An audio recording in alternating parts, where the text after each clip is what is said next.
Grandfinal. We playing to hands up, getting shaded, and from one level in junior high school. On this very special occasion, I will tell you a very beautiful story called The Mermaid. Let's start with long time ago. In the Arundel Kingdom, there was a princess named Elsa, known as the most lovely one. Not only gifted in traveling, she also loved helping people in need. Her presence was like a dew in the wind. She was kind to everyone. Everybody loved her, except that it's her own sister. There you are, Elsa! I heard people buzzing your names quite a lot. Don't get too full of yourself. Oh, Heavy, I'm afraid you're misunderstanding me, my sister. And I don't look down on anyone, especially you. Nonsense! Your pretty words mean nothing, Lenny. Heavy's heart is filled with jealousy. The next day, he walked through the woods. At the top of the hill, there was an old mysterious light. There lived the evil witch. Oh, the witch! We finally met. I'm asking you to make me an evil potion as a gift for my sister. Turn her into a hideous creature permanently.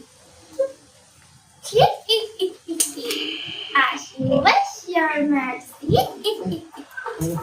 She asked the witch, but the potion in her sister's drink will turn her into how clever she is, right? In the night after dinner, I was having sleep. She felt pain in her chest, her skin was blistered, and she became ugly like a monster. She ran away from her kingdom and stopped by the beach. She was crying. What's happening? What's happening to me? I'm not a human anymore. In the morning, a big man with gently woke her up. By my own name, Neptune, the king of the sea. Please answer me. Who do I be? The princess is confused why the man gets scared of her hideous look. No need to be scared of me, my lady. For 3 months, he's living here. Neptune, my lord, please accept my apology for seeing you in this most disgraceful presence. No need to worry. Please allow me to return to your very true beauty. Elsa, my lady, will you please follow me and walk the sea? By touching the sea, the king promised to give her Idris back, but not her baby's life. The princess agreed. Thanks to the Neptune's magic, her beauty was back, but half of her body changed into a fish. After that, the princess never got back to land, and the king raised her. Sometimes she appeared on a cloud to land, and the people who saw her called her mermaid. Ladies and gentlemen, what is the moral value of the story? We must not fall into despair of facing any problems, because there will always be light in the shadow. Think positive and do your best. Thank you for your lovely attention. Assalamualaikum warahmatullahi wabarakatuh.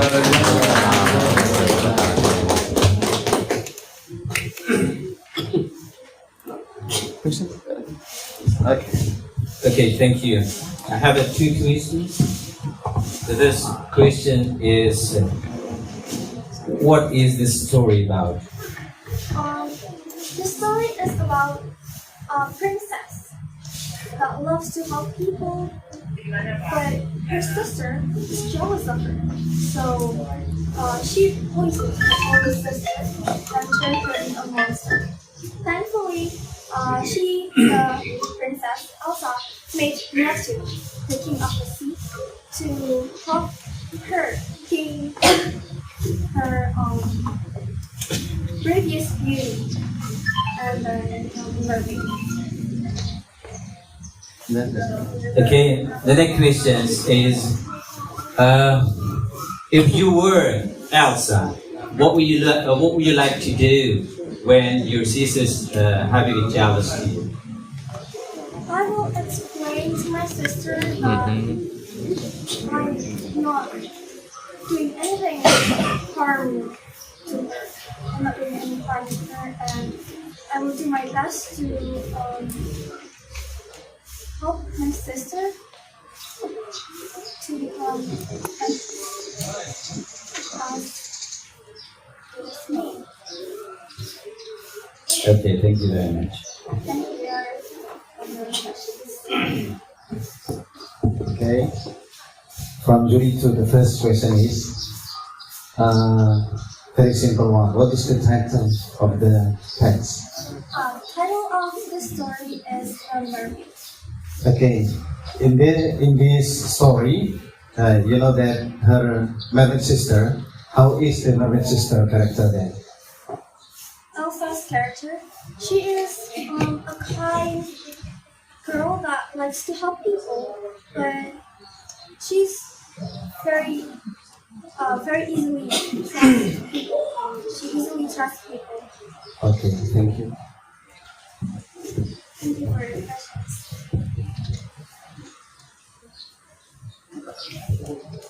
Is it enough, Mister? Yeah. Okay. Okay, please give applause to the finalist number 1. Okay. Okay, please, you can choose it. The title. Okay. Okay. 4. And then for the preparation is for the finalist number 2.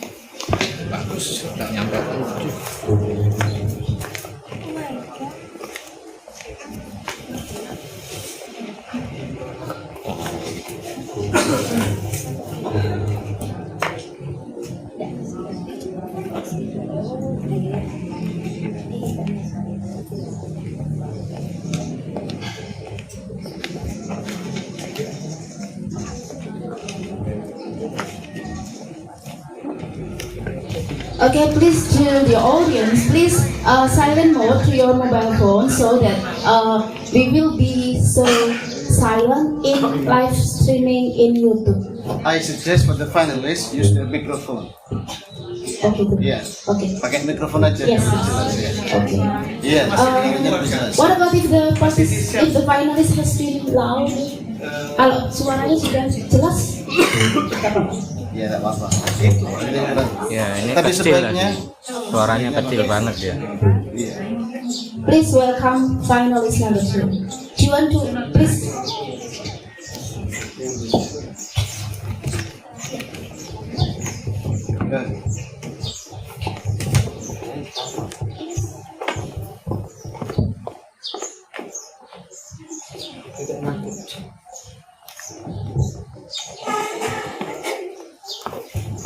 Assalamualaikum warahmatullahi wabarakatuh. Waalaikumsalam warahmatullahi wabarakatuh. Honorable juries and my beloved friends, my name is Kenzi Miskala Atabadrika. I'm from Junior High School 1 Genteng. I'm the contestant number 2, and today I'll tell you a story entitled Mentiko Betua.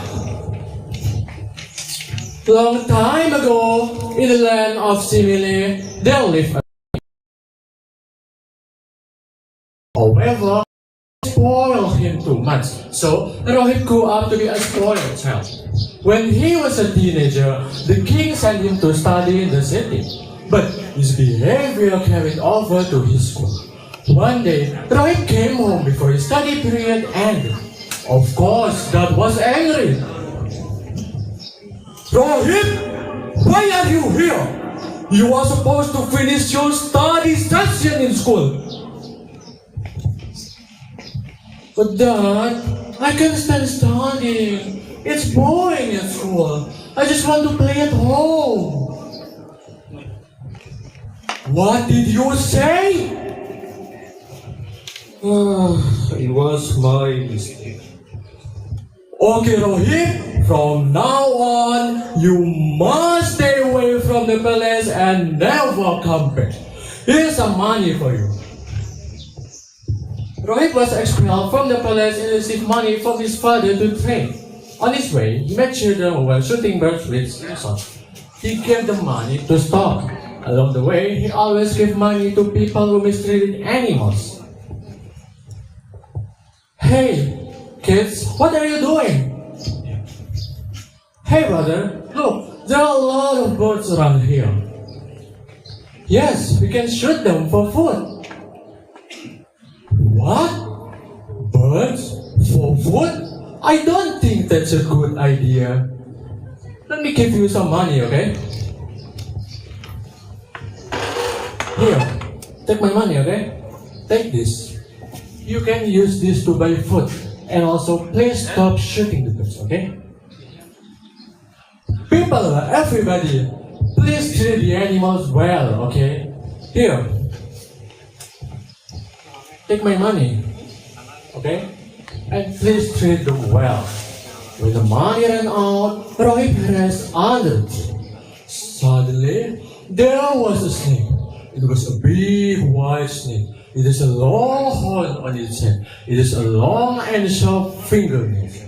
The snake gave him a mustika, namely Mentico Batua, who could grant him a wish.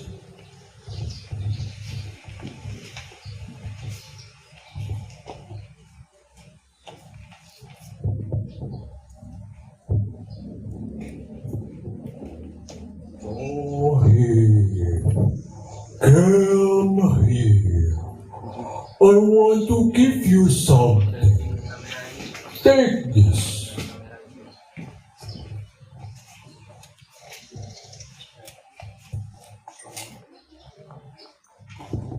What?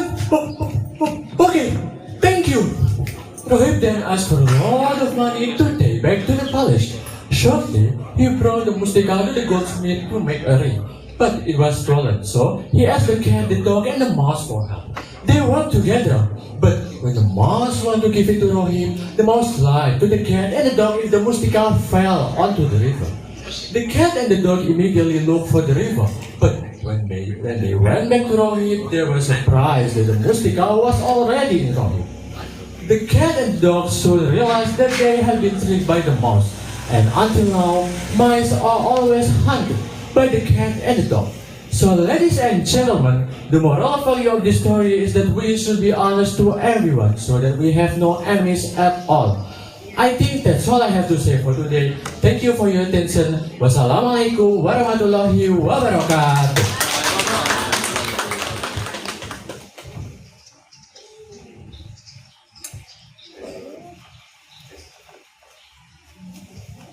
Okay, my first question is, who is Mantiko Betua?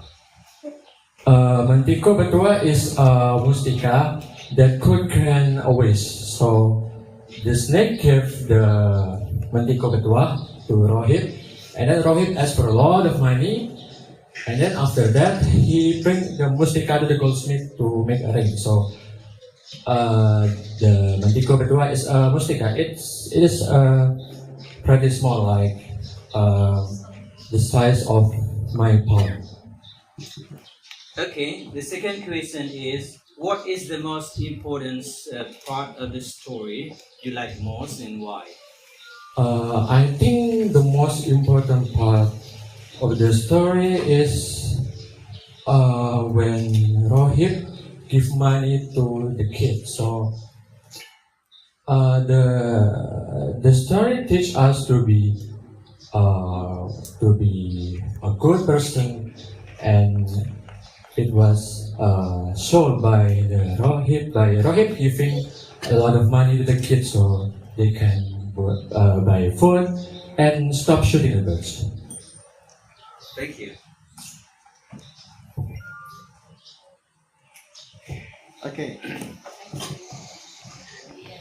Okay, the first question for me. What is the complication of the story?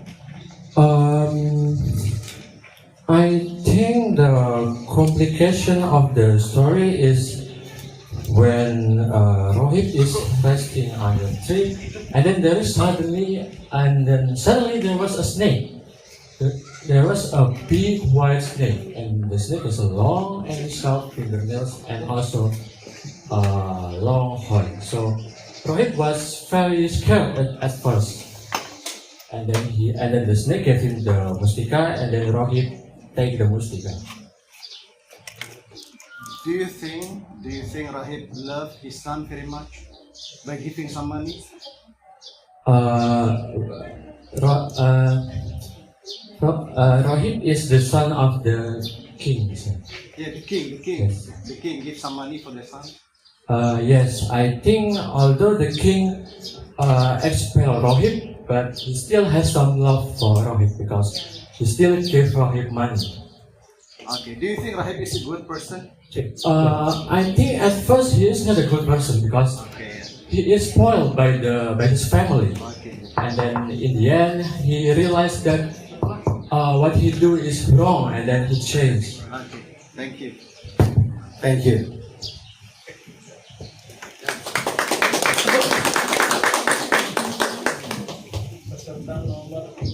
For the finalists too, you can take a seat. Now we come to the finalist number 3. Peserta nomor 3 meluncur.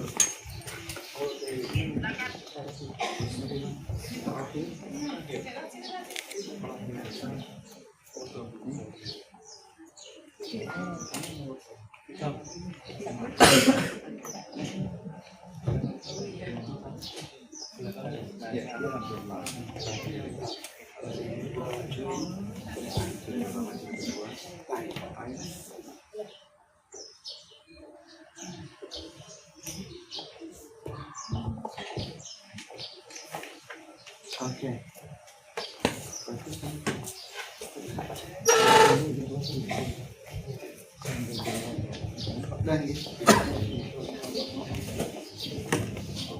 Okay, please welcome for the finalist number 3. Time is yours, please. Give applause.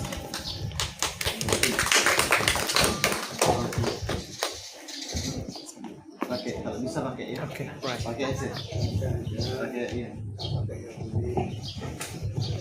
Okay. The honorable judges, respect the audience, and everyone here today. Assalamualaikum warahmatullahi wabarakatuh. Waalaikumsalam. Good morning, everyone. How are you this morning? Fine. I hope all of you have a great day today. I'm Bilgis Rasida, and on this occasion, I'm going to tell you a very interesting Indonesian folktale with the title of Lutung Kasaru. Are you curious? Yes. It began from long time ago. Long time ago, there was a king named Prabu Tapa Agung. He was an old king from West Java, and he had 2 daughters named Purbararang and Purbasari.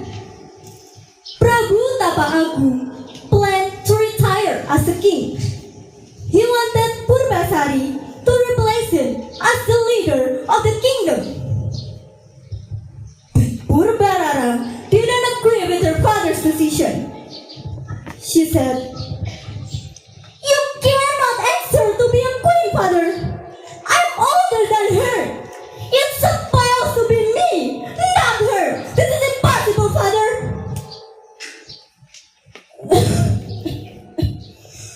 Purbararang, to be a queen takes more than age.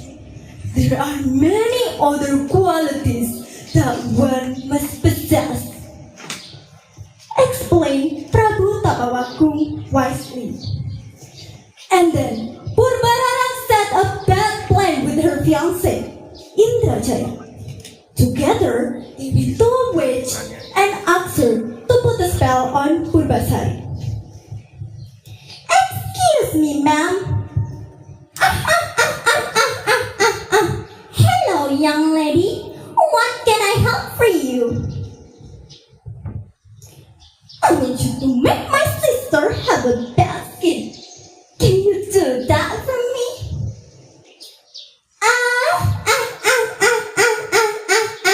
That's easy for me to do that. Wait.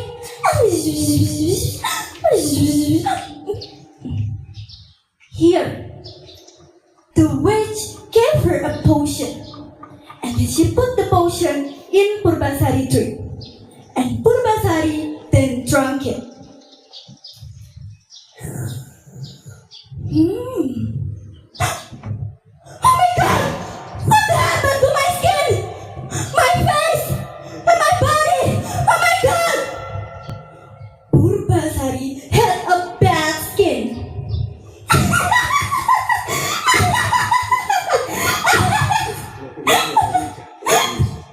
Look at you, Purbasari!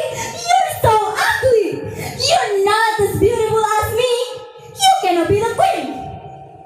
Instead, you have to leave this palace and stay in the jungle! Said Purbarara. Purbasari was very sad. Now she had to stay in the jungle. Every day, she spent her time playing with some animals there. There was one monkey that always tried to cheer her up. It was not just an ordinary monkey. He had magical power. The monkey's name was Lutung Kasarum. And he was actually a god. His name was Sanghyang Kurumina. He planned to have Purbasari to go back to the palace. He said,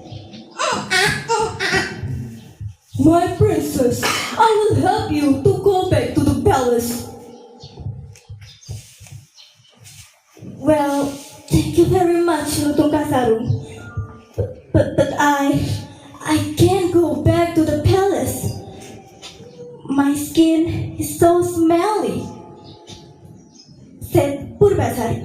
But don't worry, because Lutung Kasarum has made a small lake and asked her to take a bath there. And you know what? Amazingly, her bad skin was cured. Now she got her beautiful skin back. She thanks Lutung Kasarum and asks him to accompany her to go back to the palace. Purbarara was very shocked. Purbasari, but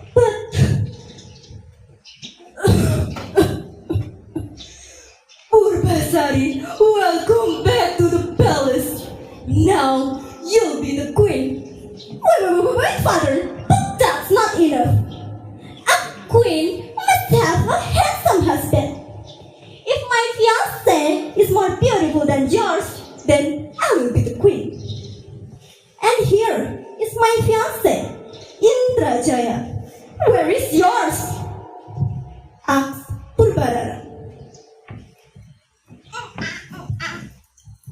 Lutung Kasarum came forward. Purbarara was laughing very hard.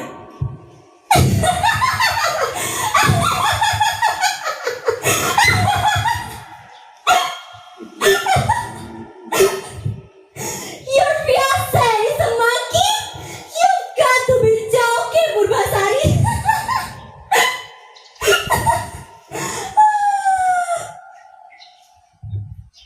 Do you know what's next? Suddenly, Lutung Kasarum changed into a very handsome man. He was even more handsome than Indrajaya. And because of that, Purbasari then became the queen. She forgave Purbarara and her fiancé and let them stay in the palace. And they lived happily ever after.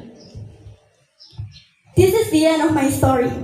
So audience, from this story we can learn that if you grow good things, then good things will come back to you. Meanwhile, if you grow bad things, the bad things will come back to you.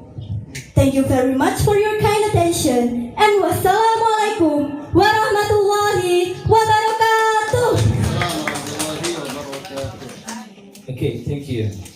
My first question is, can you give me a brief descriptions of each characters of the participant of the story? Characteristic of the participant of the story. Good character or bad character? Yes. Yeah. Good Can you give me a brief explanations about each characters of the story, or each participant of the story?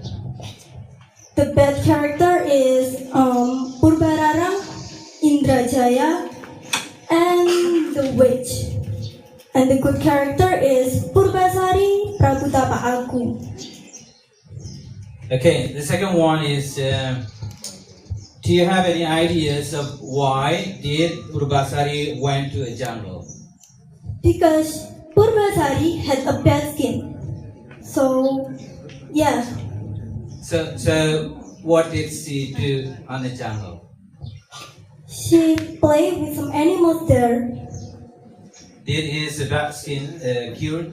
Yes, because he take a bed on a lake. Okay, thank you. Okay, from me.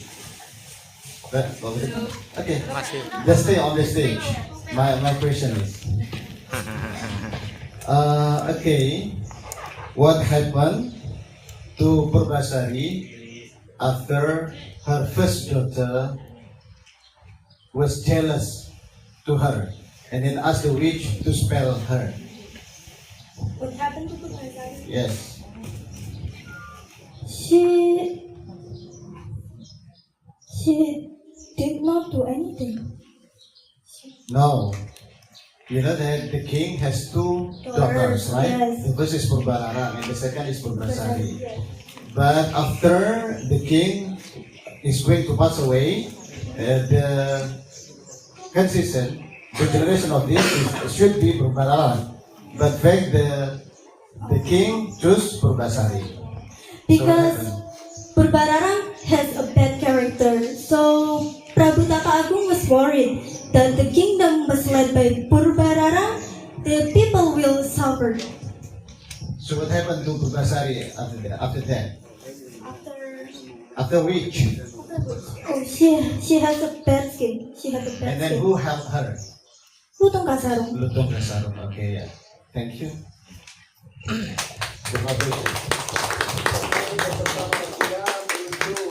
Okay, thank you very much. Next, the participants number 4.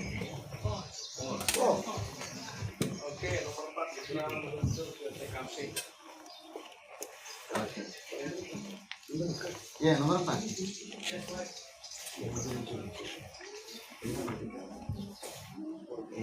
Saya sudah Selanjutnya nomor 3 sudah ini gimana? Saya sudah ini nomor 3. Iya. Nomor 2 sudah ini.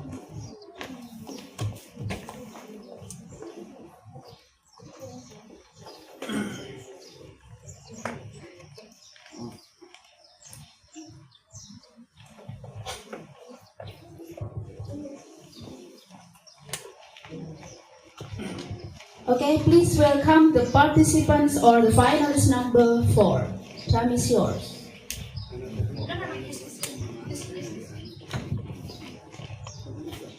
Hello, the jurors, ladies and gentlemen. My name is Shifa Zaraisi and I'm from Wanbangali Junior High School. In this special occasion, I will tell you an amazing story. The title is The Story of Chalona. So, let's begin with long time ago, in the kingdom named Daharet by King Arlanda, there lived a very great widow named Chalona. Chalonara lived in the village of Gira. Chalonara was also known as the most powerful witch in her village. Deep inside her scary niche, Chalonara had a daughter named Ratnamagal, which was as beautiful as a goddess. Chalonara did not want her daughter to spend her life as a single virgin. However, she was very ruthless. The villagers did not like her, and no young man wanted to marry her daughter. You such a beautiful villagers! Do not try to desert my daughter! Beware! Beware of Chalonara's revenge! In the midnight, when the villagers were sleeping, Chalonara went to the hill and summoned Betari Durga, the goddess of anger. Thanks to the goddess's curse, Brandas River was flooded the Gira village. Help! Help! My husband! My chicken! My husband! No! Many villagers died pitifully. King Erlanga was furious, so he ordered his army to capture Chalonarang. However, his army was destroyed by Chalonarang's magic explosion. Boom! Boom! Boom! You, that King Dots, don't deserve to challenge me. Die! Die! Die! Chalonarang is invincible! King Erlanga was very, very frustrated. So he asked for help to Empu Baradat. Empu Baradat had an idea. He asked his student Empu Bahula to marry Ratna Manggali. Finally, Ratna Manggali proposed Empu Bahula and Chalonarang accepted. So there was a massive wedding for 7 days and 7 nights. So as long as I live, I'll love you. Will heaven hold you? You look so beautiful in white.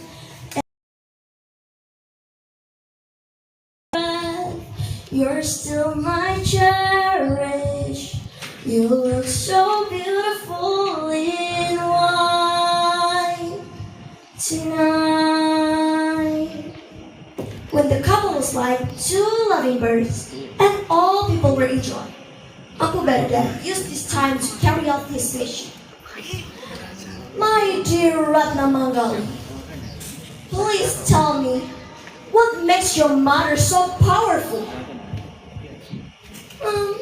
Her power lies is in her magic book. Please,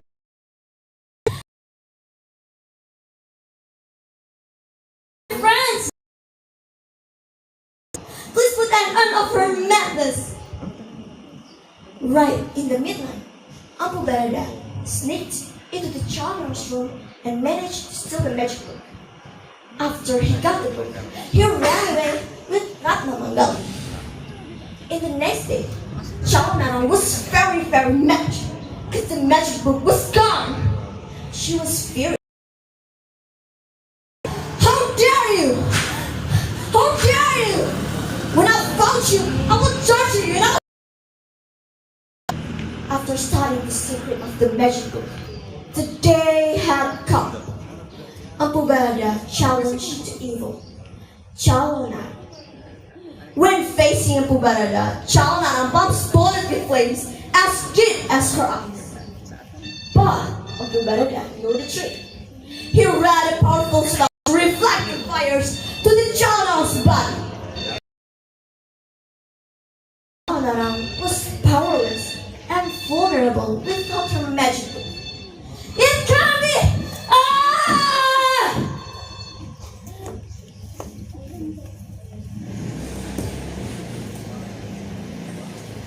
Chalonarang's body was crushed to the ashes. In the other place, Ratna Manggali was feeling guilty of what happened to her poor mother. My mother! Please forgive me! My mother, maybe we've been apart, but you're still in my heart, Mom. And the village of Ura becomes safe as ever. So, ladies and gentlemen, what can we learn from this amazing story? Arrogance is an unhealthy ego. Remember, knowledge makes people humble, while arrogance makes people ignorant. Thank you for your lovely and kind attention. I'm Shifa and still gay. Thank you. Wait a minute. I have 2 questions. The first question is, what motivation drive Chalonarang behave badly against his daughter? What motivation drive Chalonarang behave badly against his daughter?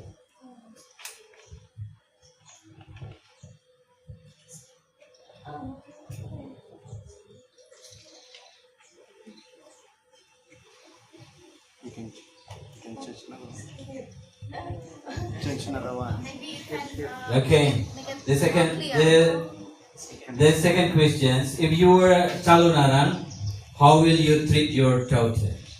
I will treat my daughter very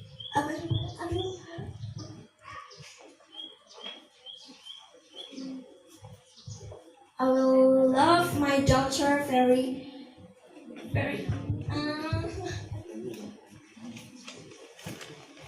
Okay, another questions. Okay, another questions. Okay, which part of the story do you like most? pardon sir. Which part of the story do you like most? I like the part of that was fight with Tona. Why? Because it's very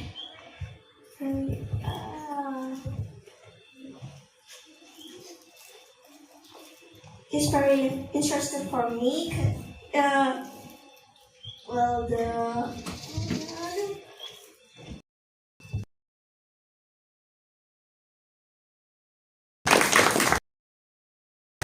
character of John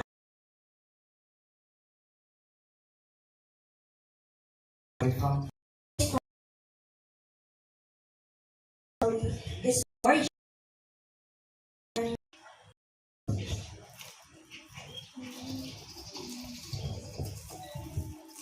What is the complication of the story?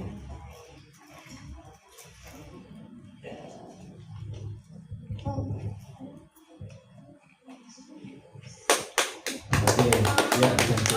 Okay, yeah, thank you. That's my question. Thank you for the question. Okay. Okay, please give applause to the finalist number 4.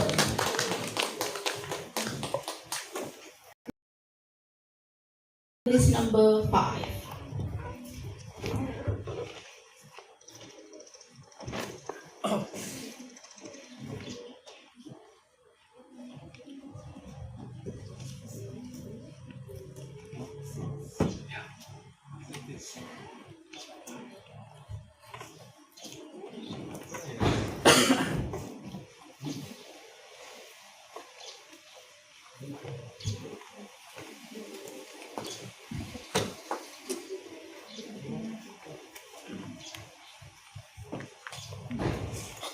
Okay, please give applause to the finalist number 5.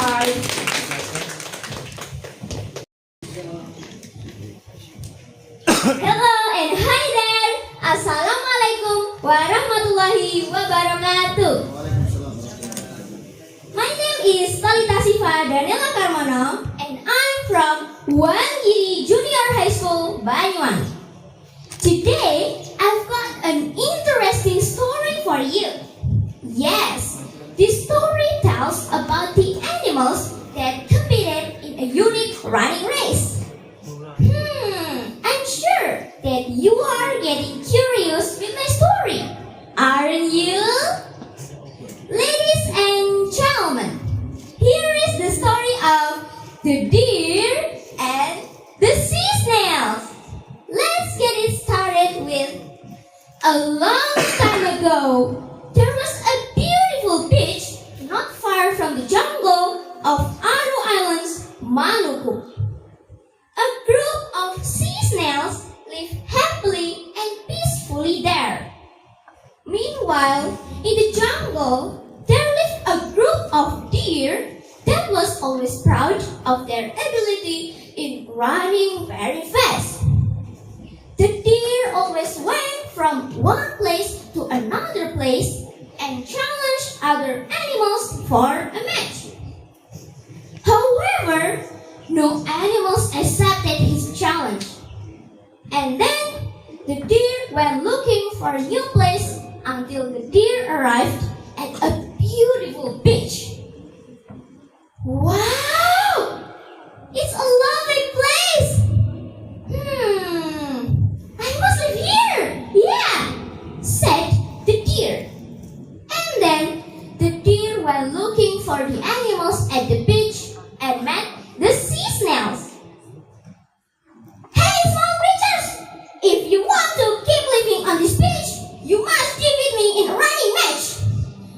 But I think it's impossible because you are small and slow creatures. Whoa, whoa, whoa, whoa, whoa! Don't be so proud of your speed, my friend. We are the owner of this place, you know.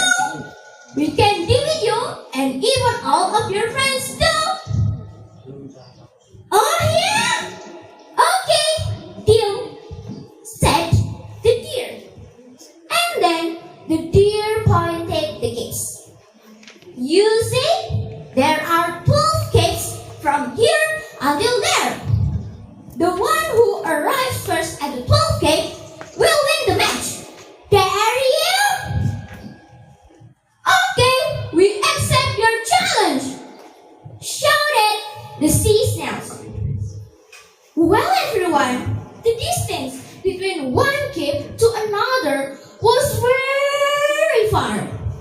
But the leader of the sea snails was smart. And then the leader gathered all of his friends to set a strategy. Okay, brother sea snails, I will put the 12 of us in every cave. So the deer will never rest and keep and feel so tired.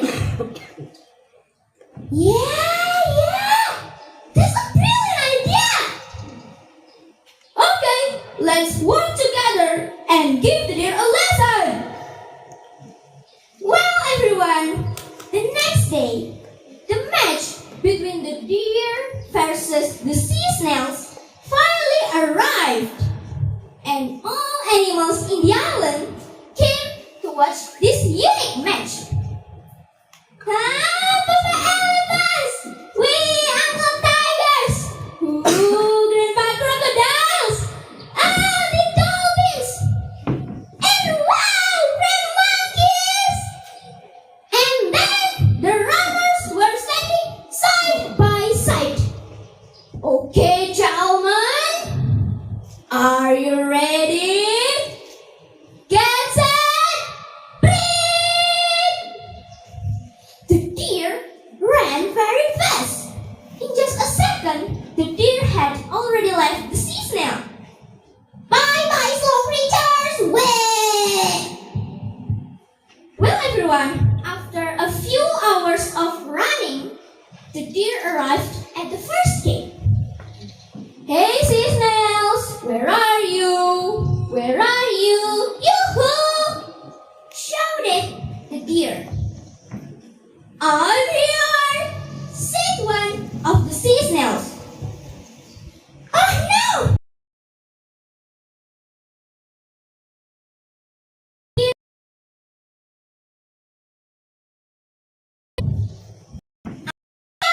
Why? I'm here!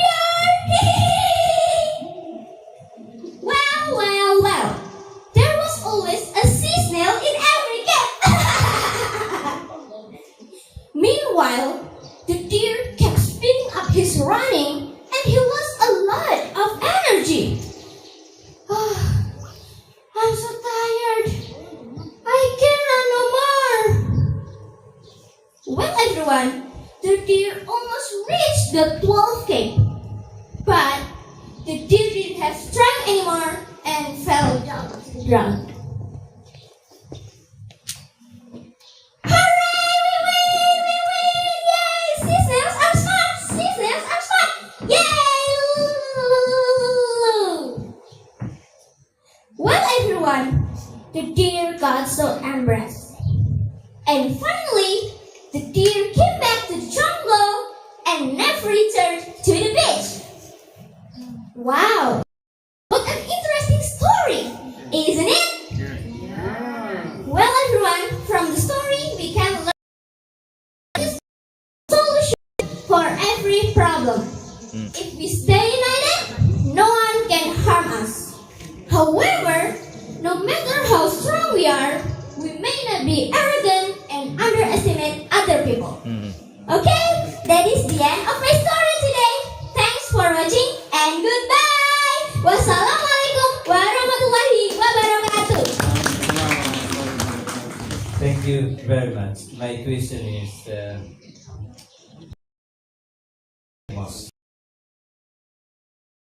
Well, I'm so like the part of when the sea snail defeat the deer why? because the sea snail use their brain to defeat the deer. Okay, thank you. The deer was beaten by the snail on the race.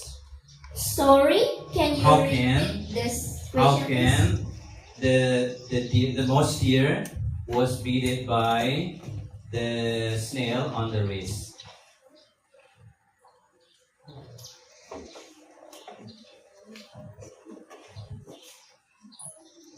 Sorry, I don't Okay, another understand. question. Sorry. Okay. Another question. Why the snail came into the champion of the race? Why the snail? Be a champion of the race. Because the sea snail use their brain to defeat the deer. But the deer don't use their brain, and he's so proud of their speed, and the deer and the win the match. Okay, thank you. Okay, from me. Can you say the title of the story? Thanks for the question.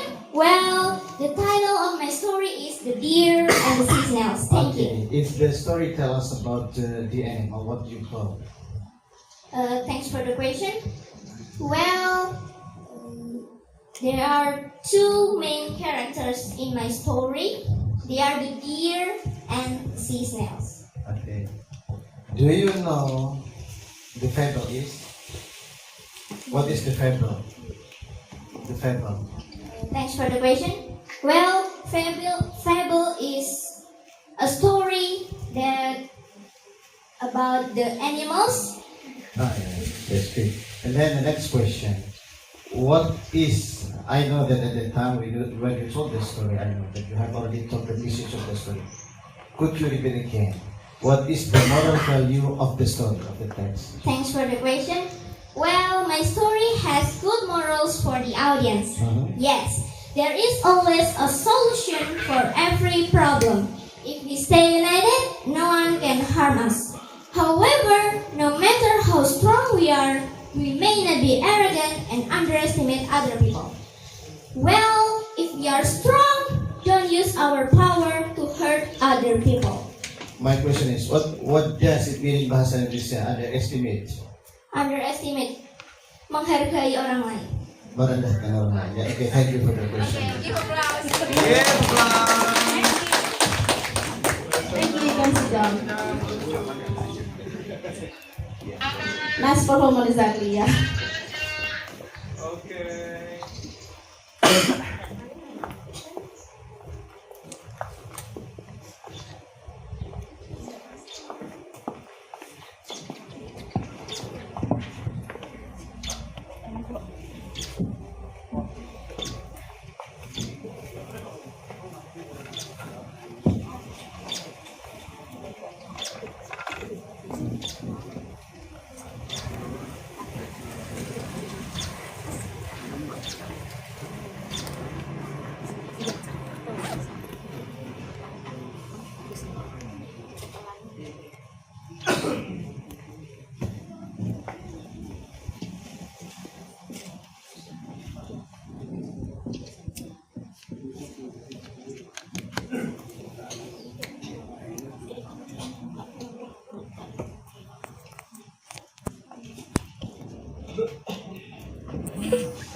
Make.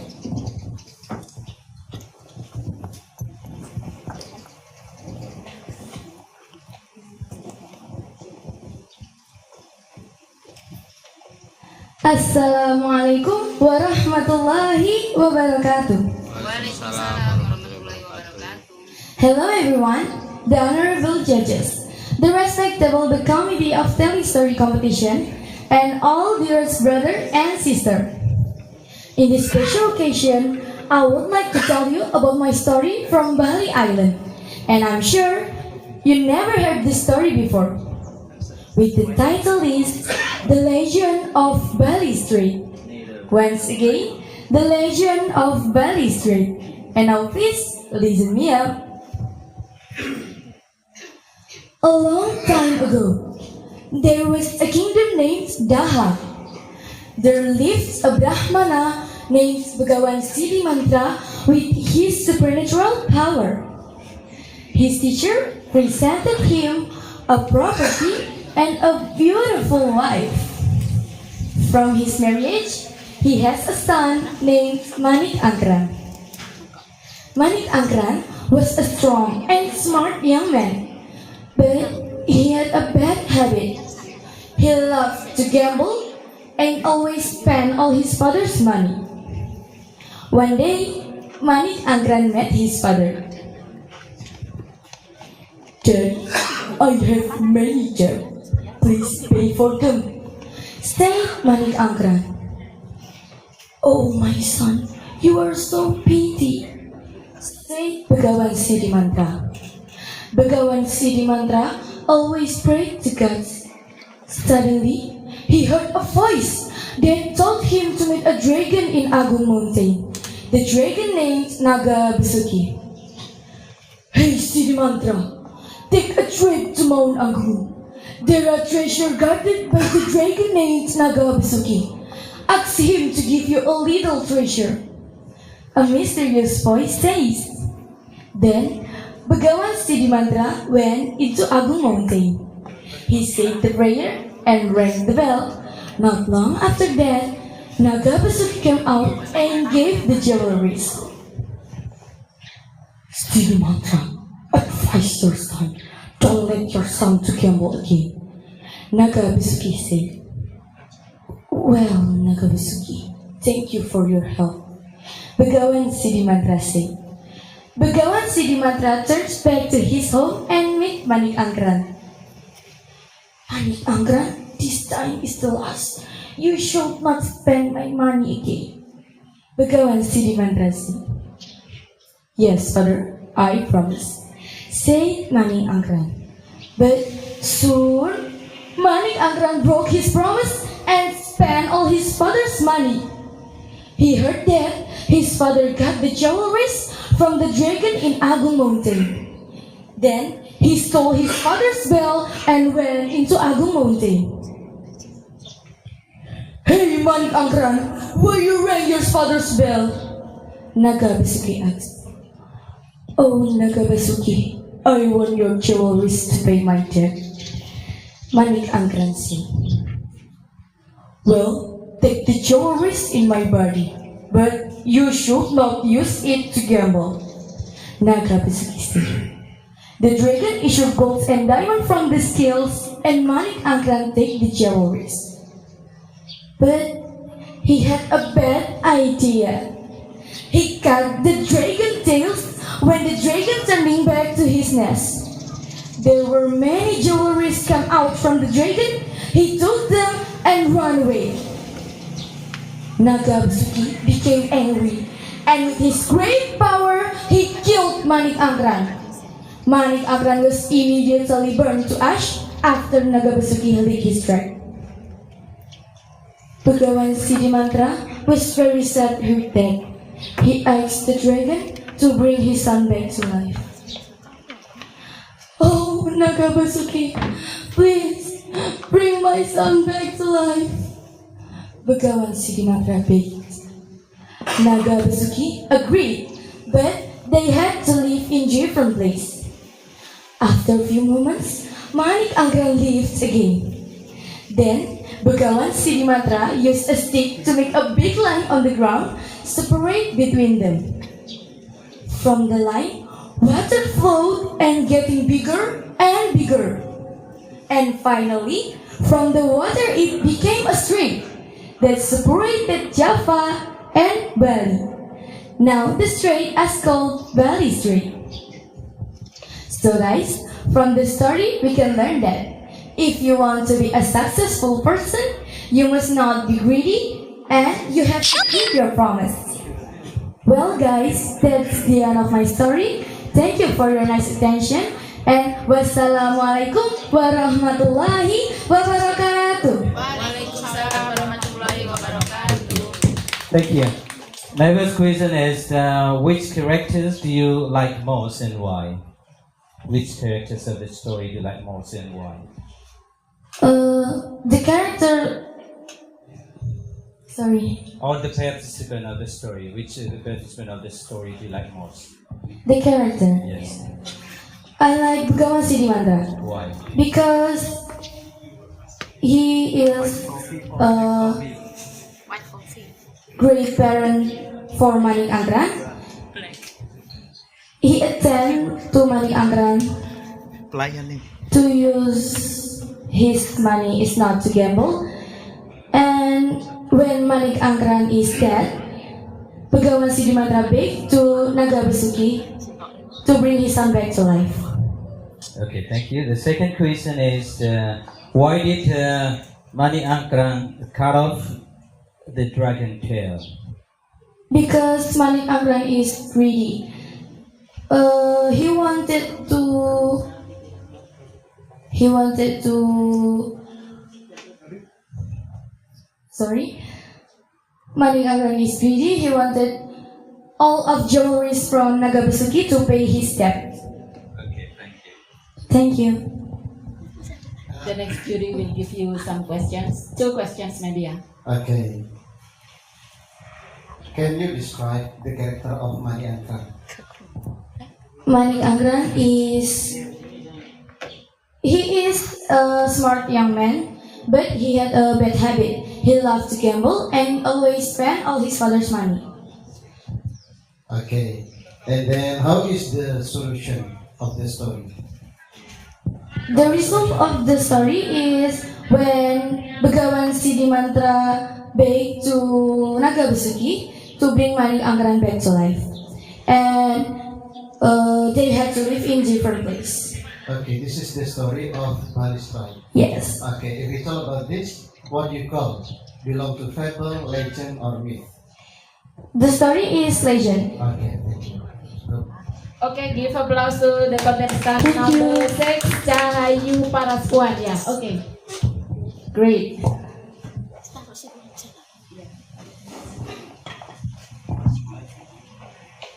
So we are waiting for the contestant number 7. Just be patient. Karena perjalanannya jauh ya Bapak Ibu dari Jakarta, jadi sambil kita tunggu, semoga penerbangannya lancar.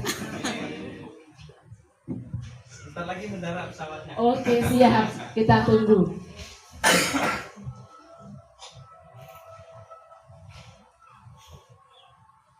Oh, ada musiknya itu? Iya.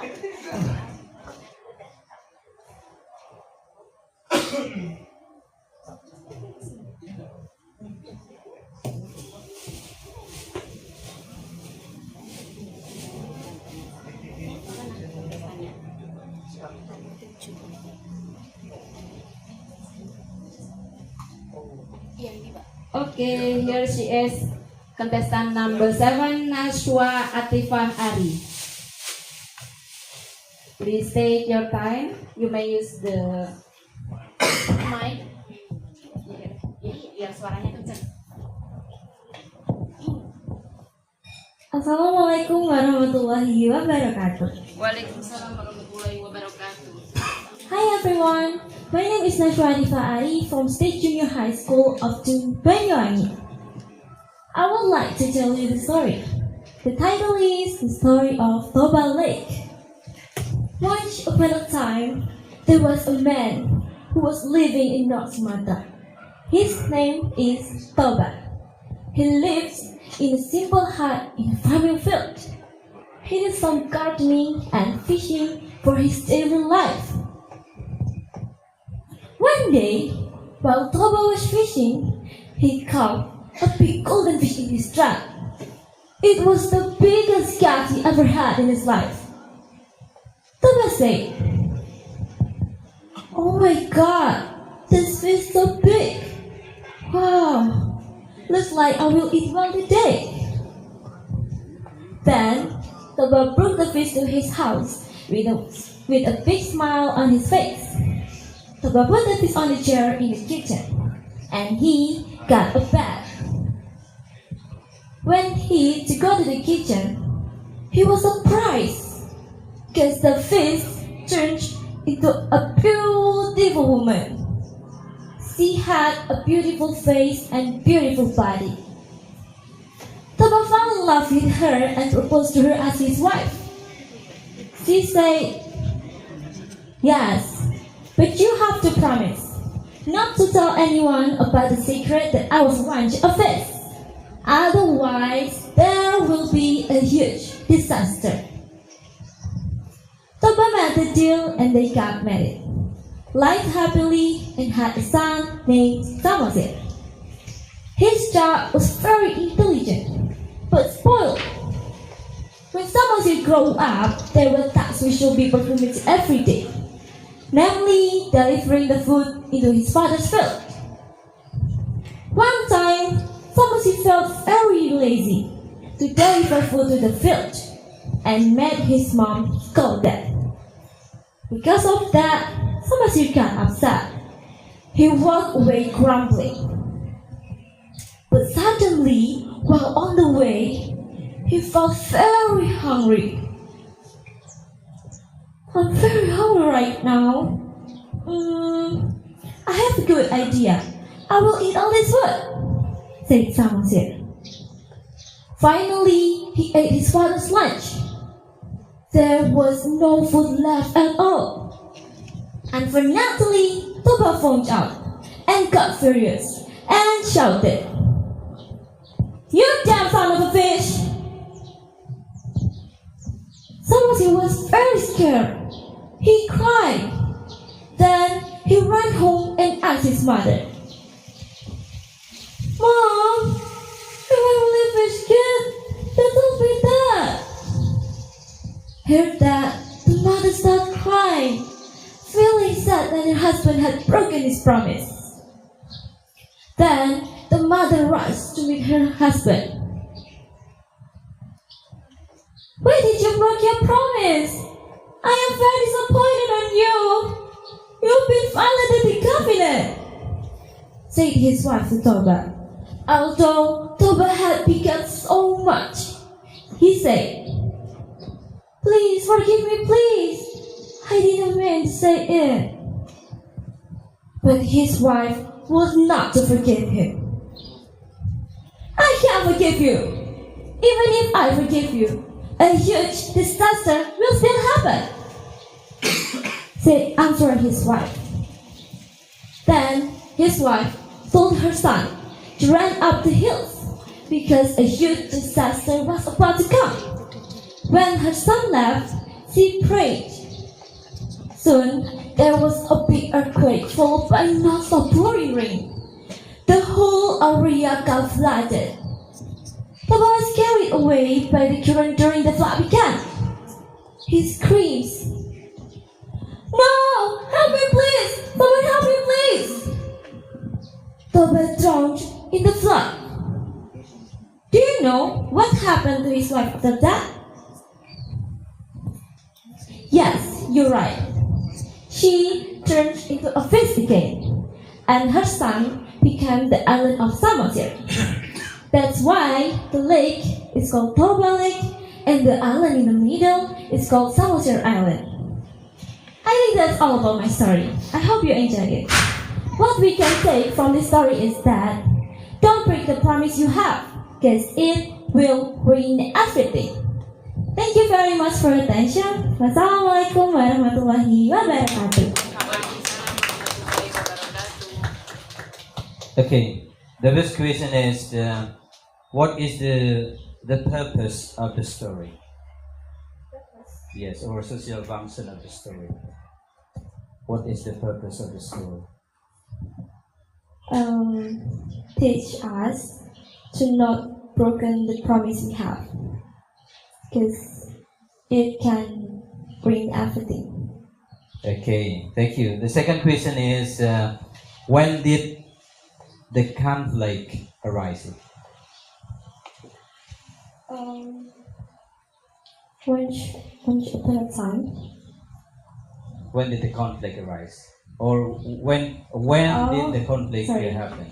When Toba was in the field and he broken his promise.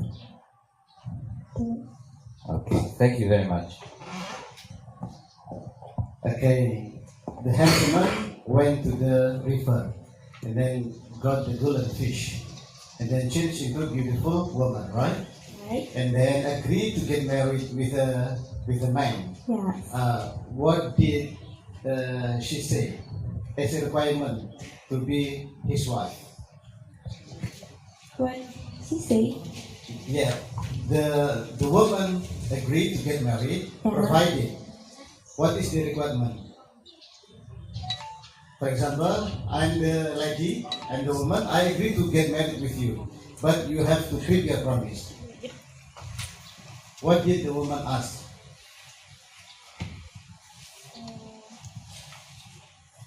You know, the woman agreed to get married with the boy, right? Yeah. And then what did she say then?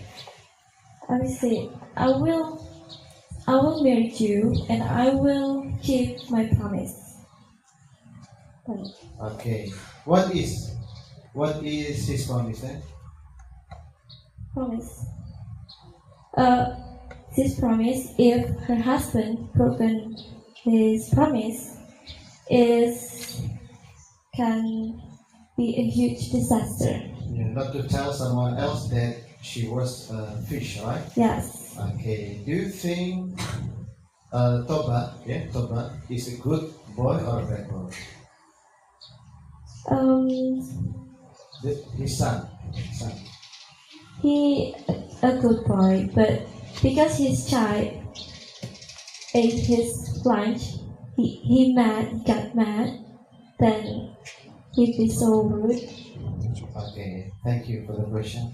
Yeah. For the answer, sorry. Okay, give applause to Najwa Atifa Ari. Great, you can take your seat. Thank you. Thank you. Yeah. We are waiting for the next contestant, number 8. Pak Samsul, is the contestant ready? Oh yeah, okay. Naura de la Cesa Azahro, price? De la Secha. Okay, Naura. Secha. Okay, just enjoy your time.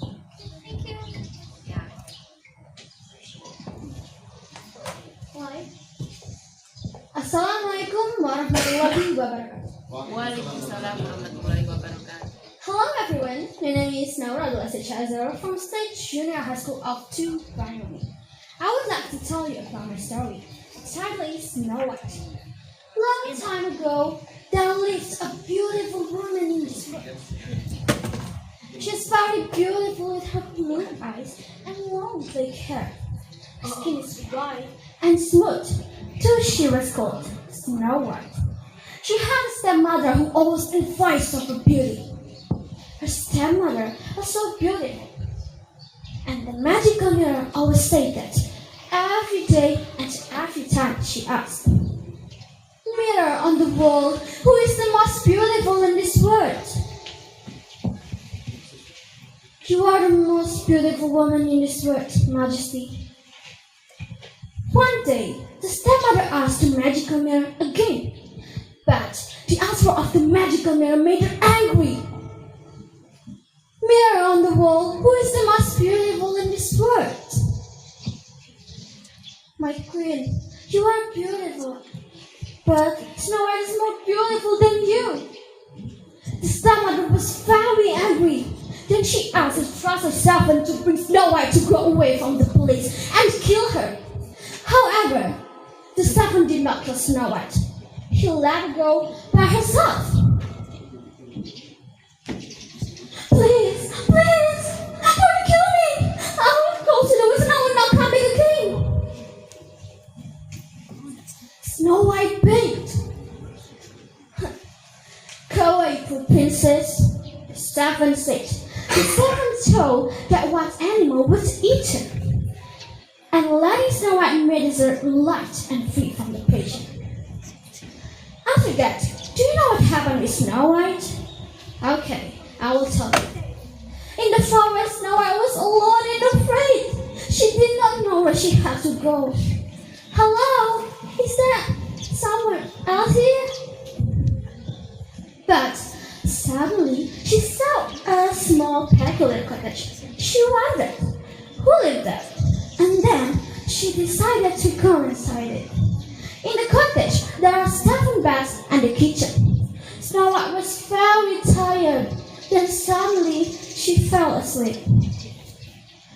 In the afternoon, 7 of the dwarfs who lived in the hut went home. They were surprised to see a young woman there. One of the dwarfs rose her and asked who she was. "Hey, wake up! Who are you?" Snow White told them about her sad story. Then the 7 dwarfs also understood about her feeling. Then they asked her to stay with them in the cottage. Meanwhile, at the place, the 7 went back and told the stepmother that Snow White had been killed. Then the stepmother asked the magical mirror once again, "Who is the most beautiful in this world?" But still, the magical mirror answered, "Snow White, who is living in a small cottage with 7 dwarfs, was the most beautiful." The stepmother was very, very, very angry. Then she explained something bad for Snow White. The stepmother disguised herself as an old woman who sold a bucket of poisonous apple and go to the cottage. In the cottage, Snow White was not able to open the door to anyone by the 7 dwarfs. Finally, the stepmother arrived in the cottage. Then began offering the apple for Snow White. "I'm sorry, I can't open the door and let anyone come in. The 7 dwarfs have warned me." "Okay, but I just want to give this apple to you. Please." "No, I can't take anything from anyone." Snow White explains. Snow White refused to open the door, but the stepmother continued to persuade. Ultimately, Snow White opened the door and pulled an apple. Then she ate it. Therefore, Snow White was poisonous with an apple fall beside her. In the evening, 7 dwarfs went home. They were surprised. They saw Snow White lying on the floor with the bulbous and poisonous apple beside her. The 7 dwarfs were sad to see Snow White was dying. And then they decided to make bedding for Snow White that made of a beautiful crystal to make her alive. Every day, the 7 dwarfs waited for miracles that when Snow White would be awake.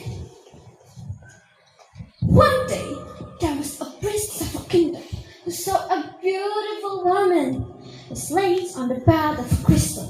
He was also asking the 7 dwarfs to tell him what happened, and the 7 dwarfs told him, "Let me have Snow White and I will give you everything you want." The prince asked.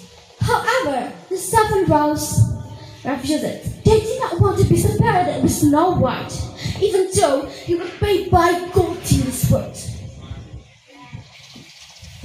"Please, I ask you really much because I don't like those saying Snow White. I have an idea. I hope you know love you too, and also take you as my brothers. Promise." Prince asked once again. Finally, the 7 dwarfs agreed. And the prince kissed Snow White to show his intention. Suddenly, Snow White was awake. The fact was that the kiss from the prince broke the evil spell. After that, the prince asked Snow White to get married with him. And do you know the answer from Snow White?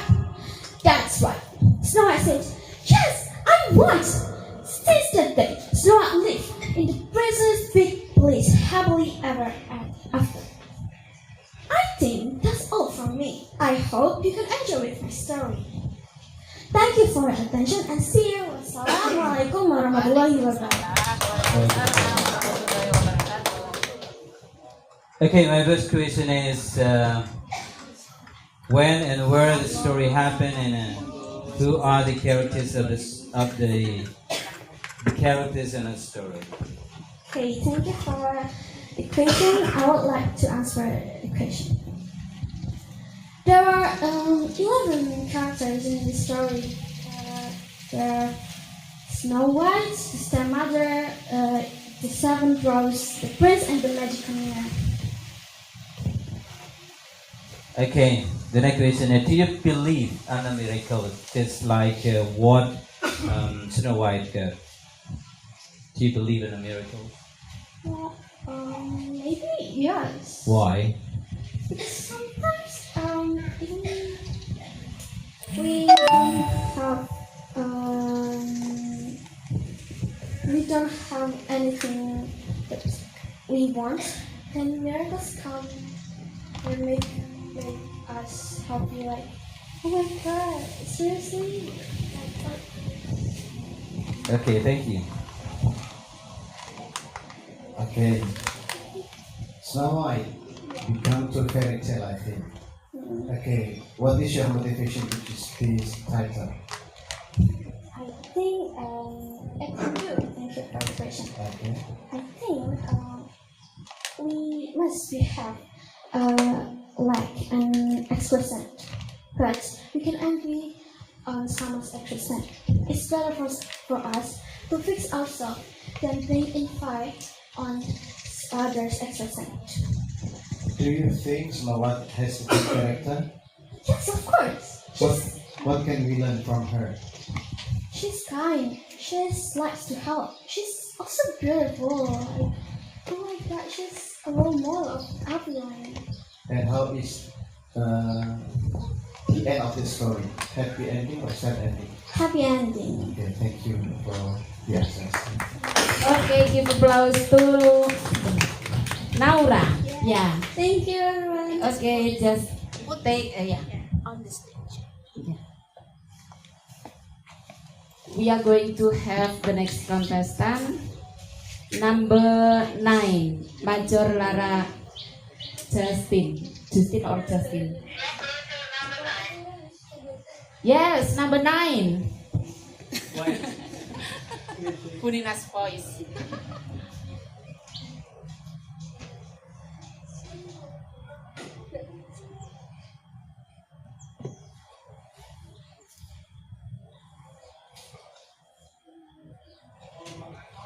Bapak, Ibu, dan adik-adik silahkan sambil menikmati hidangan yang telah disuguhkan ya.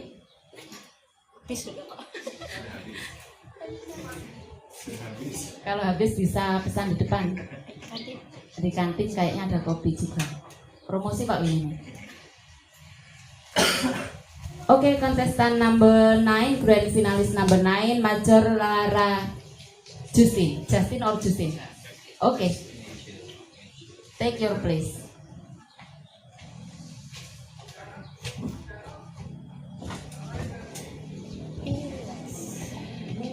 Be relaxed ya. Just enjoy your time. Iya, iya. Now. Assalamualaikum warahmatullahi wabarakatuh.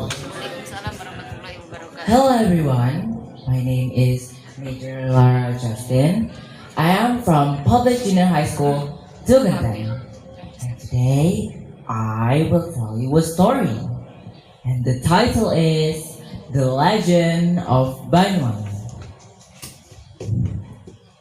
Once upon a time, in the eastern part of the Java Island, there was a kingdom that was ruled by a king.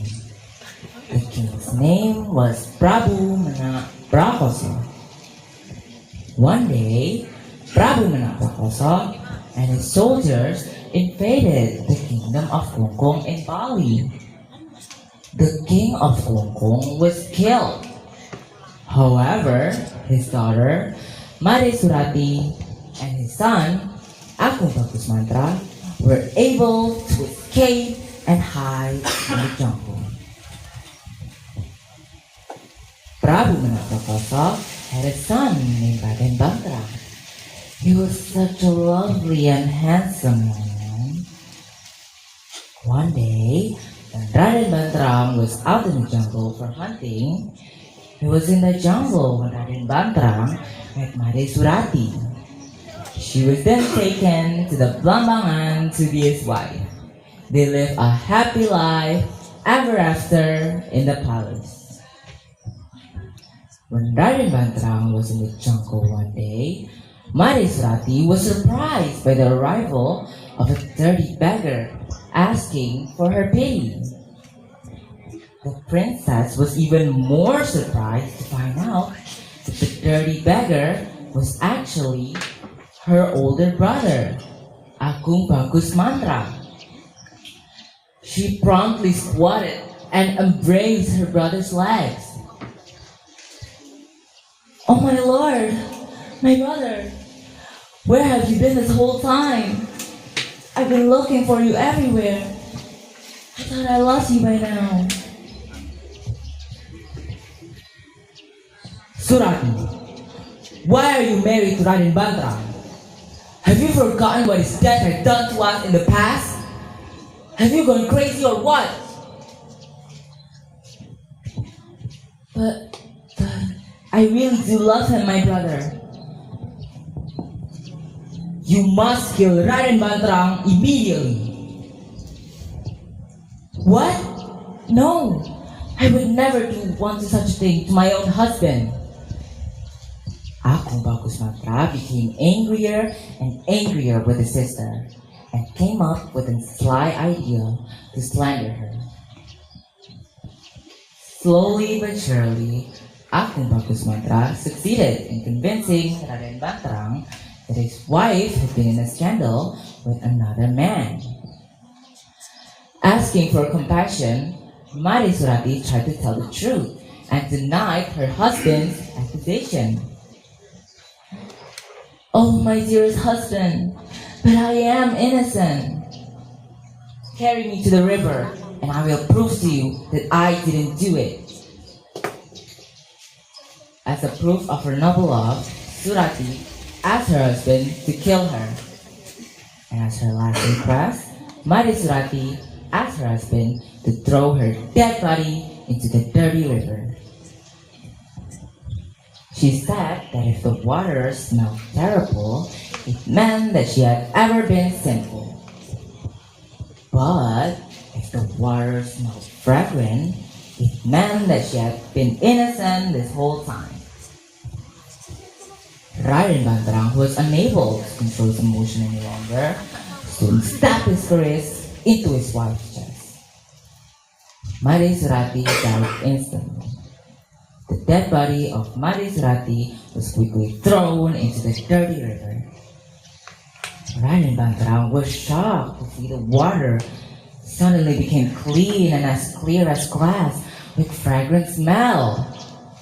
Raden Bantrang screamed crazily. He walked unsteadily and fell into the dirty river. He said, "Banyuwangi! Banyuwangi!" This means fragrant water. Therefore, Banyuwangi was born from the proof of noble and sacred love. Now, the moral value that we can take from this story is that we should never trust others people's word easily.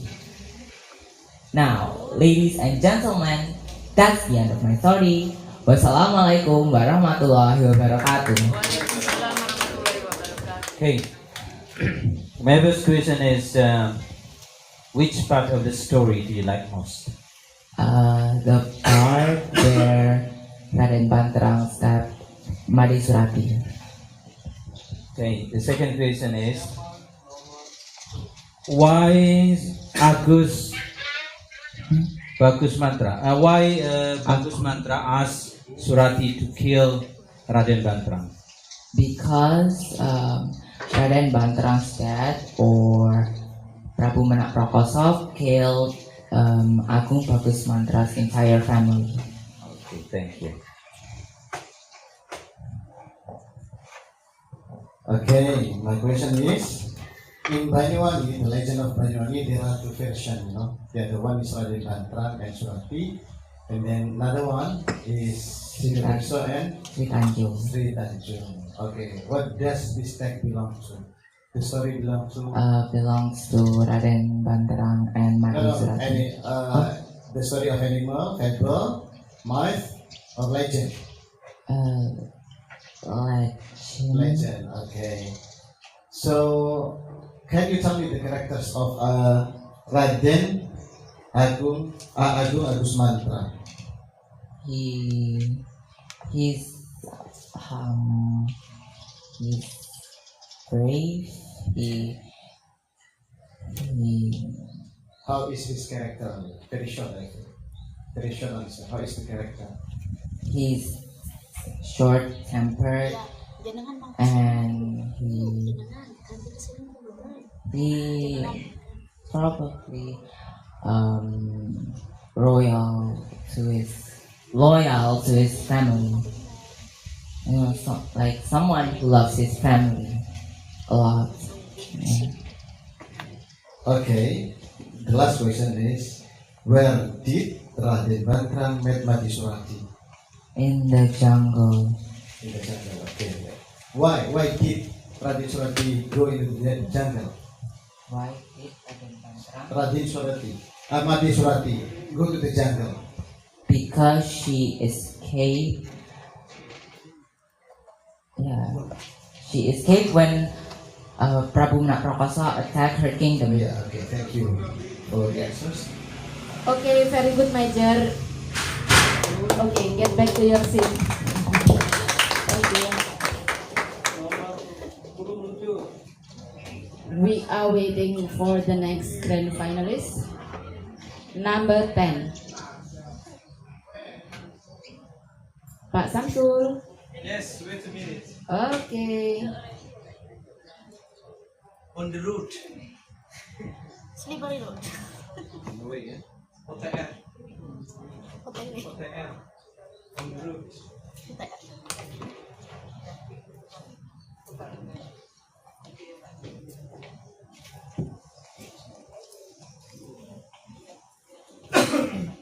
Here he comes. Alif Krishna Putra Priyanto. Grand finalist number 10. Please welcome. Yeah. Take your place, take your time.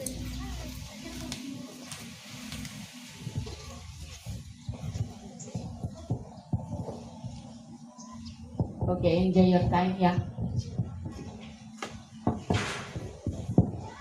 Assalamualaikum warahmatullahi wabarakatuh. Waalaikumsalam warahmatullahi wabarakatuh. Hello everyone, let me introduce myself. My name is Alif Krishna Putra Priyanto from Public Junior High School, Cukuteng. Today, I will tell you about the story of Timun Mas. Here is the story.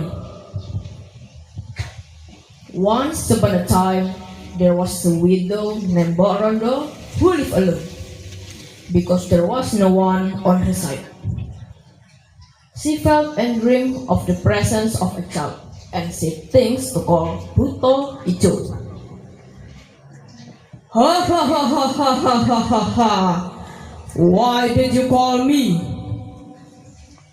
Buto Ijo, I have one request for you. It has been a long time I haven't a child. Can you help me? Of course, but I have one requirement for you. What is it? If you have a child, you must give back to me if your child 16 years old. Okay. This is a cucumber seed. And if the cucumber is already ripe, pick them and crack them, and you can have a new child. Wow, thank you, Buto Ijo. 2 weeks passed, and the cucumber started to bear fruit. And there was one that was large and shine like gold. Borondo picked a large cucumber, split it carefully, and it appeared that there was a cute baby. She named her Timun Mas. Oh my god, there's a cute baby inside. Timun Mas, I love you so much. And as the time goes, Timun Mas grow up, and Buto Ijo goes to Timun Mas' hut. Where is your child? She goes play with her friends. Don't lie, you must keep your promise. But she really plays with her friends. Okay, but you must call your child no. Okay. Few minutes later, in Timon Mas' friend's home. Timon Mas, come here. I will say important thing to you. What is it, Mom? There is Burto Ijo there. He is an evil giant who helped me to have a child. And I make a promise to him. When you grow up, I must give you to him.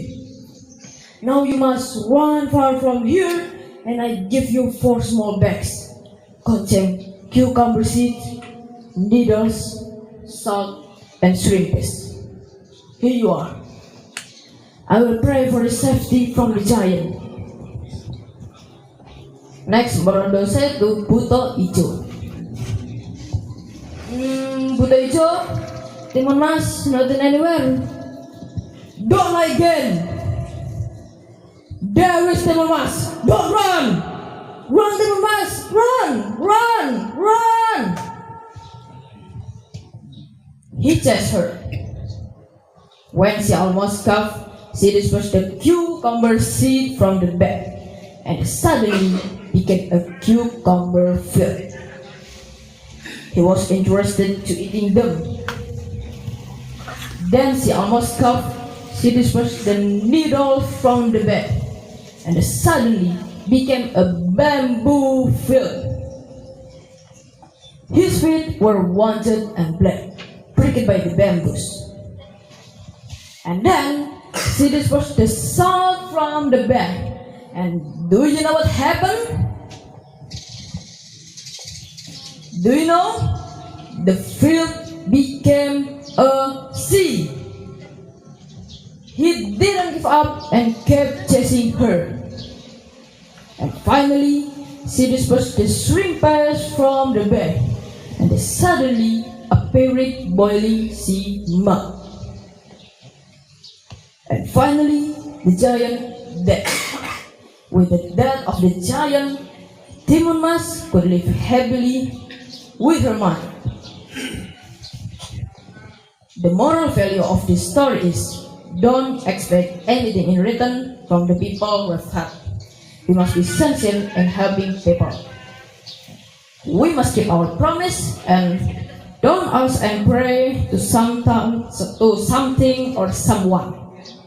Only to the God we have to pray and ask.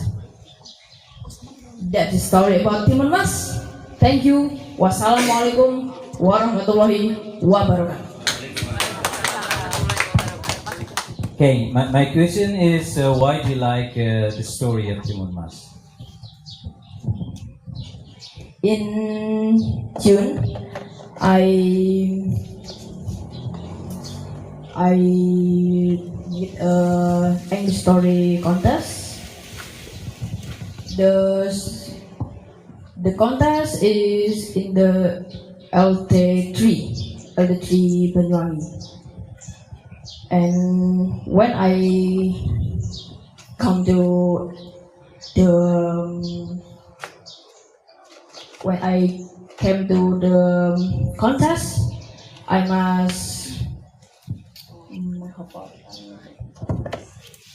have to memorize 5 stories. And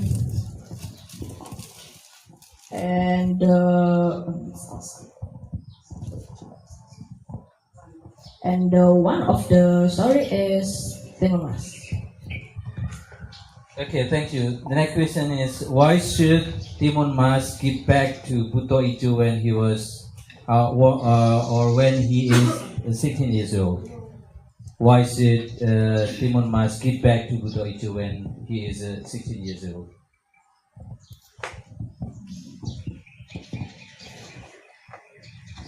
Because the Buto Ijo class.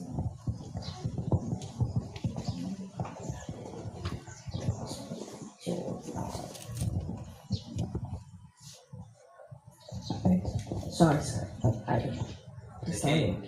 Okay. Next question is, what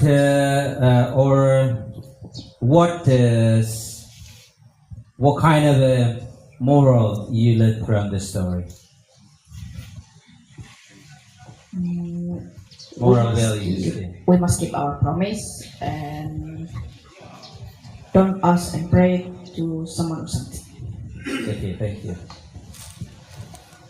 Okay, the second jury will ask you. Do you believe the miracle of this story? Because you know that the widow asked Brother Ijo to have a baby. Yes, because in the story, Borondo get a child from her. So if you want to get something, yeah, what do you do? Would you repeat? Who do you ask if you want to get something? If you want to be successful in the future, if you want to win this competition, I must pray and ask to Tika. yeah, that's right. Not Buddha Ijo, right? Do you think that the widow love her daughter? Yes, sir. Proof. Yes, Yeah, I the prove. widow Yes, love, yes, I her prove. daughter. Okay, the first. Yeah, proof. Show me the reason.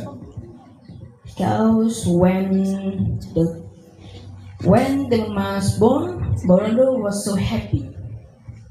And then when the Buddha Ijo came, When Buddha Ijo came, Borondo gave four small pets to Timumas. so you think that the widow loved her Yes. daughter very much, Yes, right? because the widow prayed to God for safety of the child. Okay. And what do you do to respect your mother, yourself?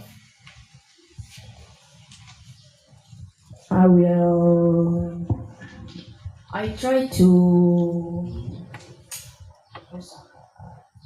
Good try. I will try the best for my mom.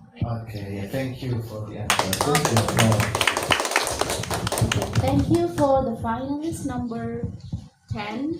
Now we will wait for the finalist number 11. Okay. Okay, please welcome the finalist number 11. Time is yours.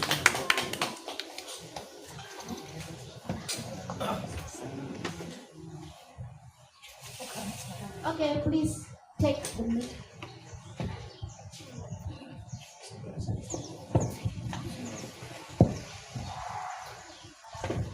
Assalamualaikum warahmatullahi wabarakatuh. Waalaikumsalam warahmatullahi wabarakatuh. Good morning, ladies and gentlemen. My honorable jury, excellencies to all my beloved friends. First of all, I would like to introduce myself to okay. My complete name is Galuh Tantrenawi Santri. You can call me Galuh for short. I am 14 years old and I'm from Junior High School 2 Purwoharjo. And now I want to tell you about my story, the title of Snow White.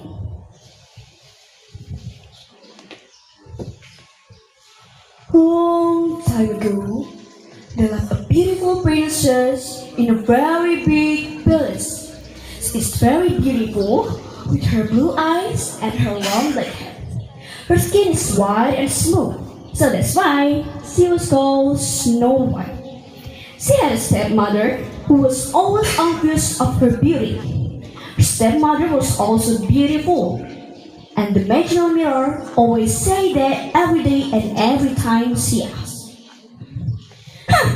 Mirror, mirror on the wall, who is the most beautiful in this world?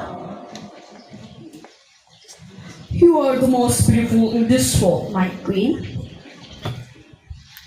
I'm beautiful, yeah, I'm beautiful.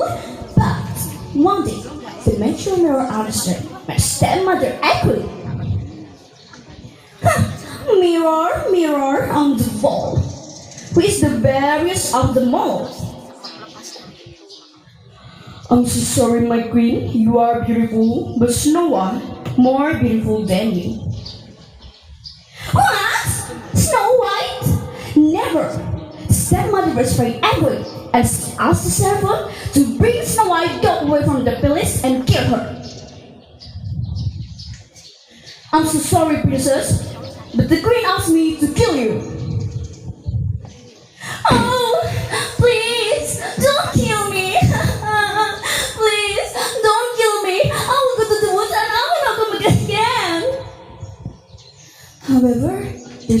Aladdin did not kill Snow White, and he let her go by herself. Okay, go away, poor princess. In the forest, Snow White was alone and afraid. Suddenly, she saw a small colored cottage. Oh my God! This is so small. Who like that? Snow White go inside. There are 7 beds, 7 spoons, 7 glass, 7 plates, and many others. Because Snow White was very tired, she fell asleep. And in the afternoon, when the 7 of giraffe go home, they were surprised to see a young woman there. And then Snow White told them her sad story. 7 of giraffe understood her feeling and asked her to stay with them in the cottage. Meanwhile, at the palace, the queen asked the magical mirror what cat is the most beautiful in this world. Still, the magical mirror answered if Snow White is the most beautiful in this world. The queen is very angry, and she planned something bad for Snow White. She disguised herself as an old woman and bring bucket of Pinocchio's apple and go to the cottage. Oh, apples, apples, buy some apples, my dear. Oh, I'm sorry, I can't take anything from anyone. 7 of us want me. Oh, please, dear, buy me apple. This is so juicy, right? Delicious. Finally, Snow White agreed and she ate it. Therefore, she fell with apple beside her. In the afternoon, when the 7 of giraffe go home, they were surprised to see Snow White lie on the floor with a pelvis and Pinocchio's apple beside her. 7 of giraffe was very sad, but Sally was a prince of a kingdom, so beautiful princess in a bed of crystal. Let me have Snow White and I will give you everything you want. But 7 of giraffe refused it. I ask it really much because I can't live without seeing Snow White. If you agree, I will bring all of you too. And I also take you as my brother. Finally, the 7 of giraffe agreed. And then the prince kissed Snow White to show his intention. Snow White, get up! And then the prince asked her to get married to him. Snow White said yes. And then Snow White lived in a very big palace with the prince, happily ever after. So, ladies and gentlemen, I think enough for my storytelling. Thank you very much for your attention and bye-bye. Wassalamualaikum warahmatullahi wabarakatuh. Waalaikumsalam warahmatullahi wabarakatuh. Great. Thank you. What moral values you can get from the story? We do not have jealous to someone. Okay. If you were princess, will you still marry Snow White? Sorry? If you are prince, will you still marry to Snow White? Yes. Why? Because Snow White is very beautiful and kind and yeah. Okay, thank you.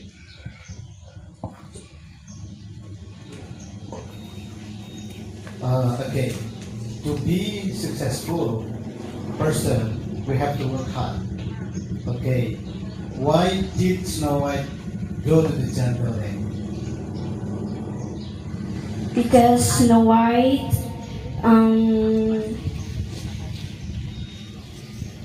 don't want to kill with serpent. Pardon me? Because Snow White don't want to Be killed. yeah. Yes. Okay, and then what did he find in the jungle, and why did she sleep there? Because she very feel tired and she saw a small bed, so that's why she fell asleep. Yeah. And how is the stepmother's character? Stepmother's. Snow White's stepmother. Sorry? How is the stepmother's character of Snow White?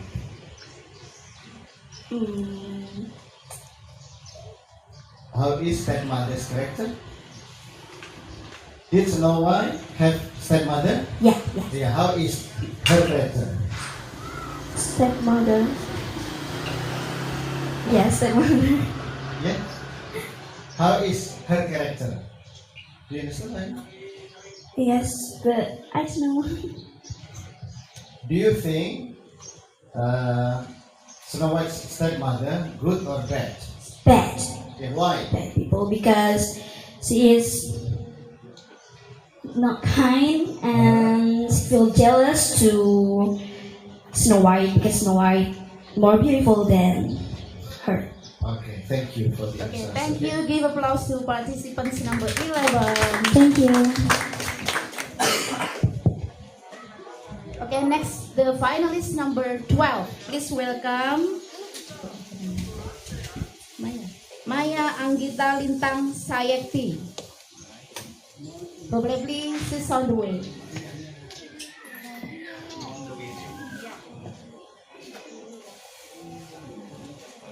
She's taking a plane. Yes, she's taking a plane. You know that the weather is exactly clear enough. Sunny.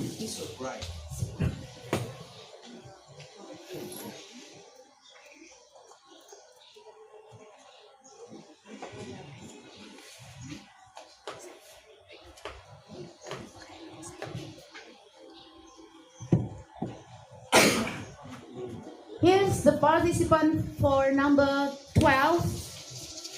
Please welcome Maya Anggita Lintang. Okay, time is yours. Take a place, please. Take your time and enjoy your time.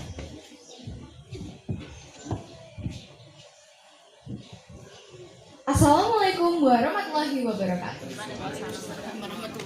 Greetings to the honorable judges and happy audiences. My name is Maya Anggita Lintang Sakti. I'm from SMP 1 Banyuwangi. And today, I would like to tell you a legendary story from Banda Aceh. Now, have you heard about Naga? Yes, Naga in English means dragon. But does it have something to do with that mythical creature? We'll find out. Well, ladies and gentlemen, let me present to you Alue Naga.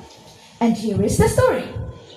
Long time ago, there lived a sultan named Murad, who would visit a rural area on the outskirts of Kota Raja. When he arrived, a villager came to him and said,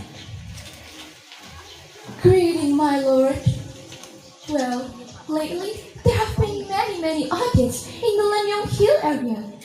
Like, there have been many livestock that have been mysteriously missing. And sometimes the hill gust and earthquakes and landslide that could endanger many people.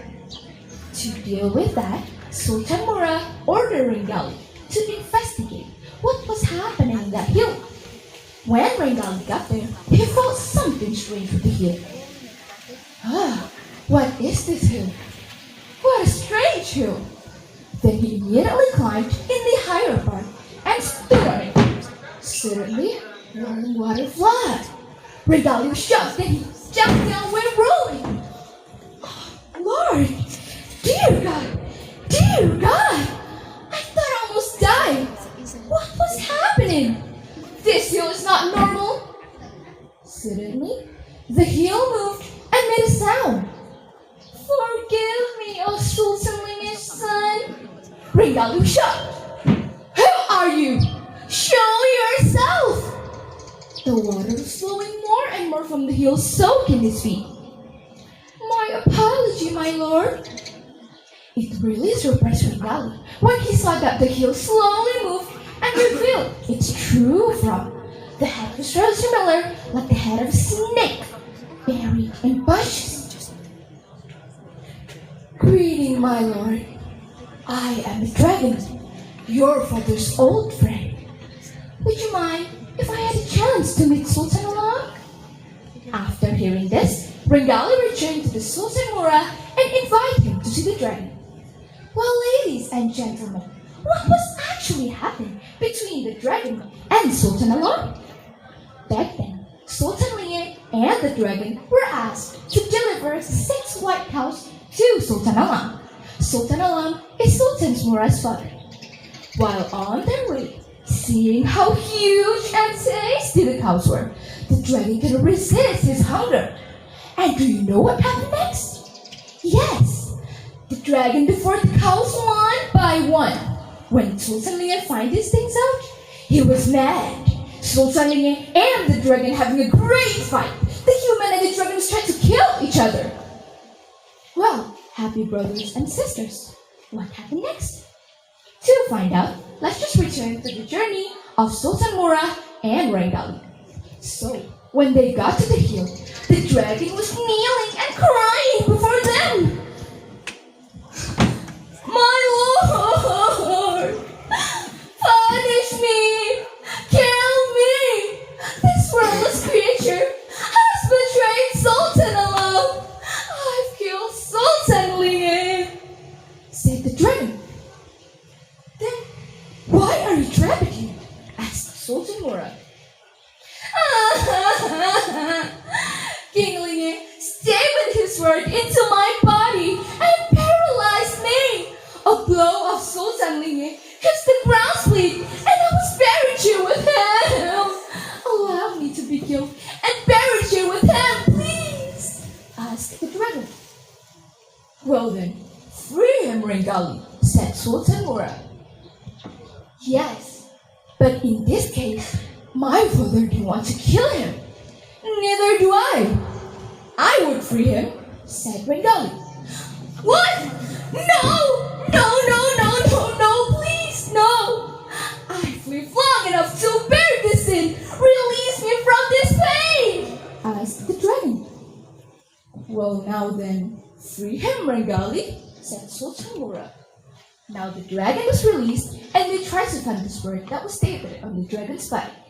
They pull it off. Now the dragon was released, and Rengali ordered the dragon to return to the sea. While heading to the sea, the land was forming into a small river that were now later known as Alue Nagas. Ladies and gentlemen, what was the moral value of the story is? Forgetting and letting go of others' people's mistakes will not harm yourself. So do good and be good. I think that's all that I can say. Thank you very much for your lovely attention. Wassalamualaikum warahmatullahi wabarakatuh. Okay, the next question is, why did the dragon want himself killed? I'm sorry, sir? Why did the dragon want himself to be killed? Well, it's because she wanted to punish himself, because he was wanted to punish himself. He doesn't feel sorry for himself because killing the cows. He had the trust from Sultan Alam, but he doesn't do it. So he is blaming himself and doesn't forgive himself too. Okay, thank you. The next question, why did the Sultan let dragon leave? The Sultan let dragons leave because he feel the story of the dragon, and I think he had a good kind heart, so he forgave the dragon. Thank you. Thank you very much for the question. Okay, the next question The next from you. student. Or you The next student, please. Oh my god, I'm sorry. Do you like this story? I really do. Why did you choose this? Because I attract the plot of a dragon. That was in reality. That dragon was healed. Now you can imagine how big does that dragon was. And what does it belong to? I'm sorry? What does the tag belong to? Belong to me? No, I mean title. Legend. No, it's legend. Because it was a fiction for from one of the object.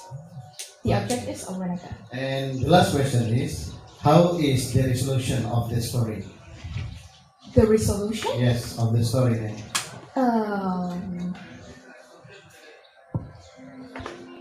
It was very fun. The solution of the story. Oh, the solution of the Okay. story. So, the solution of the story is, if you get trust, don't. You have to keep that trust from people.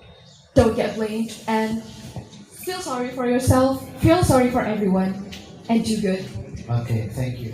The resolution in the same is solution of the way of. Solution? Yeah, solution. Not to eat the cows. So that dragon. The conflict of the story is to eat that dragon. To eat that cows. So the solution is not to kill that cows. Okay, thank you very much. Okay, for the give answers. applause, please. Thank you very much for the question. Yes. Okay, next participant, please. Putu Bintang Yuan Sahira for the finalist number 13. Number 13, yes. Okay, we are waiting for number 13 finalist.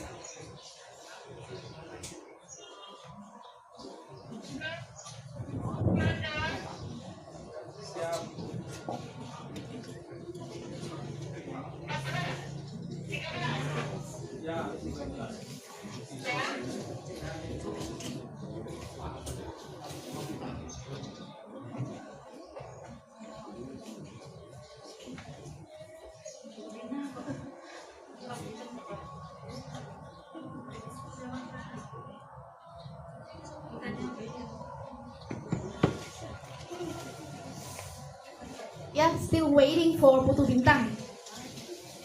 Okay, be patient, please.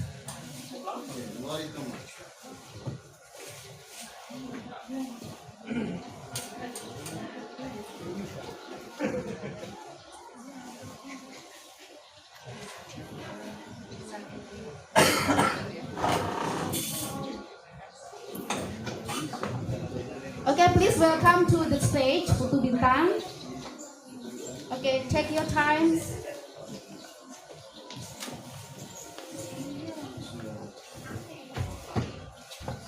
Use the microphone.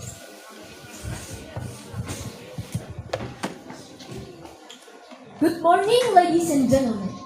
First of all, please let me introduce myself to you. My name is Putu Bintang Yuan Sahira. You can call me Bintang. I'm a student of Junior High School Manchuring, and I'm at the 3rd grade right now. I was into drawing and watching movies, and in the future I want to be a policewoman. Here I am standing here to tell the story entitled Malin Kundang. Have you ever heard the story before? Okay, please listen to our story.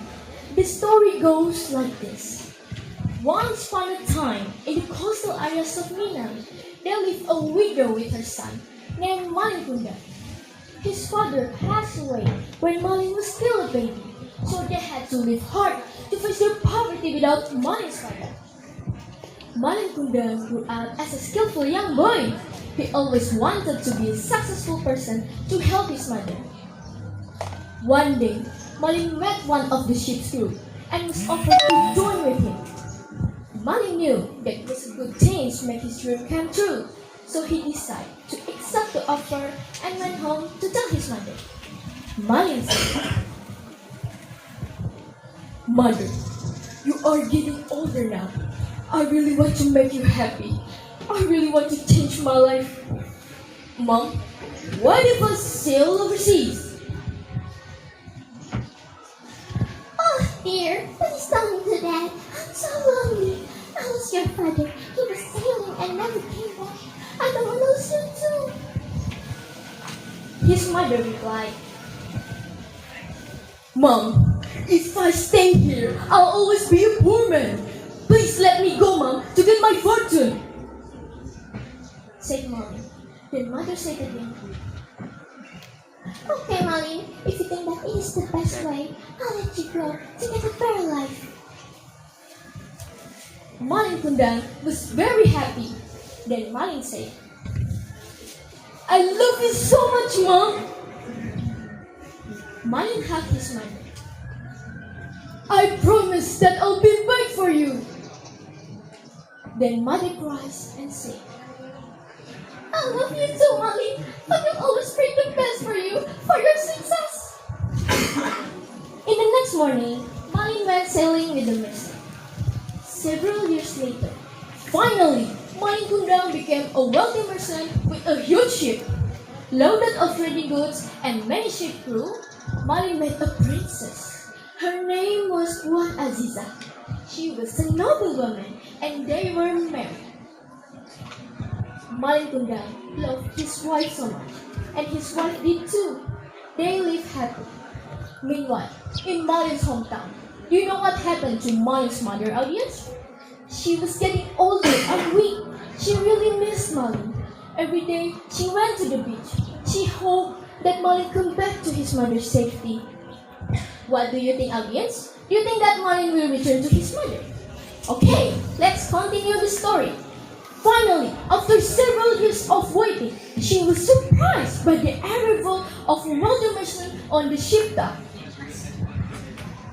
After the large ship landed, Malin's mother saw a wealthy man along with his beautiful wife stepping down the ladder together. She was so sure that man was her lovely son. Go ahead. She was so sure that man was her lovely son. She ran and hugged that young merchant with love and tears. Oh, Malin, is that you, my dear son? I really missed you. I'm so happy to see you again. You're successful now. I'm so proud of you. Malin's wife was so confused. Then she asked her husband, My husband, who is she? You told me that your mother died a long time ago. My wife, she is a beggar. She just wants our money. Who are you, poor old woman? Don't you pretend to be my mother? My mother was dead and she was a noble woman. Not like you. You're disgusting and smell bad. Go away. Go away from here. Malin's mother was so angry. Oh, Malin, how can you say that? How can you say that to me? Don't you remember me? I'm your own mother. You forget that you promised to come back for me? Malin's mother tried to stand up and raise her hand to the sky. Oh, Malin, because you hurt me, you reject me, our mother. No, I curse you. I curse you into the stone. Suddenly, the wind blew so hard and the storm came. The storm struck Malin. You know what happened, audience? Slowly, Malin felt something strange happening. He felt his body stiffen. He was confused. Oh no, what's wrong with my body? I can't move. Oh no, no! Suddenly, Malin turned into the stone. Okay, ladies and gentlemen, that's the end of our story. From the story, we can learn the moral value that we should treat our parents well, especially our mothers. In addition, we should love and respect our mother, however and whoever she is, because our paradise is on our mother's feet. Alright, thank you so much for your attention, and have a nice day. Give applause, please. Okay, first question. Why didn't Malin admit his own mother as his? I'm sorry, can you repeat the question? Why didn't Malin admit his own mother as his? Because Malin felt his mother was disgusting. Okay, the second question. If you were Malin's mother, will you curse Malin Kundang as well? Yes, Why? because I think because the one who raised Malin is her mother. So I think if I'm being a mother, and it feels so hard if you have a son and he doesn't want to recognize you as a mother. Okay, thank you. Okay, the first question from me. We know that if the people are not successful again, they are going to say anything. They are going to follow the rules. and they are not going to break their promise. So what is the orientation of this story then? I'm sorry. Orientation of the story? The main point. No, orientation. The opening of the story. So the opening Yes, the opening of the story. is about a boy who want to go overseas, but then he go overseas, and then he forgot about his own mother, and being arrogant to his mother. Okay, how did Malin Kunat's mother at that time when Malin left her alone in the village? Mine's mother working hard alone by herself. Then did his mother miss him? She really missed him because every day she went to she hoped that Malin come back to his mother. And then what happened when he met Malin Kundan? What did Malin Kundan say to his own mother? He said that he doesn't want to recognize her as her mother. Do you think Malin Kundan is a good man? No. Okay, thank you very much for the answer, okay? Okay, Thank you please so much. give applause. The contestant number 14, please welcome.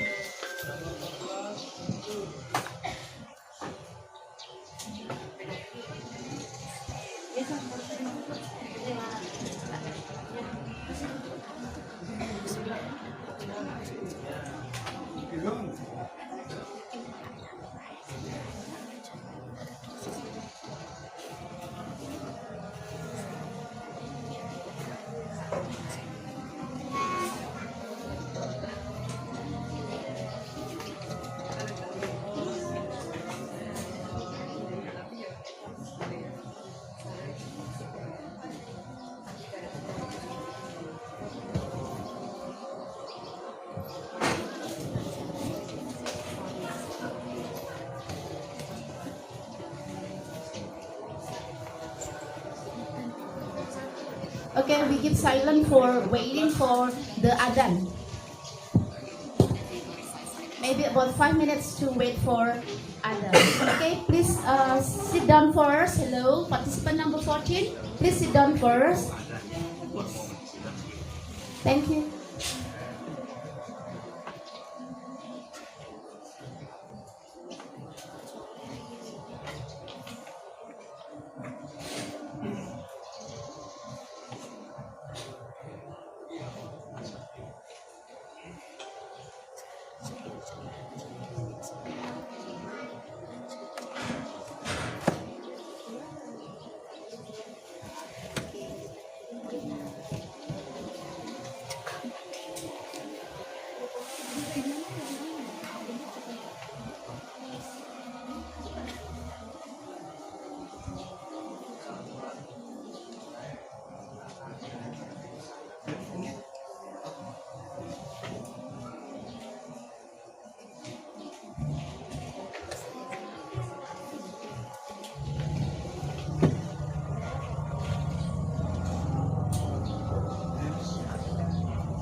Okay, please welcome for the participants number 14. Time is yours. Give applause, please.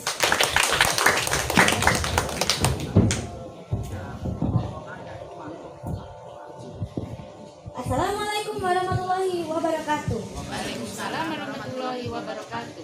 Greetings, ladies and gentlemen. My name is Nara Aina Rajwa from SMPN 1 Banyuwangi.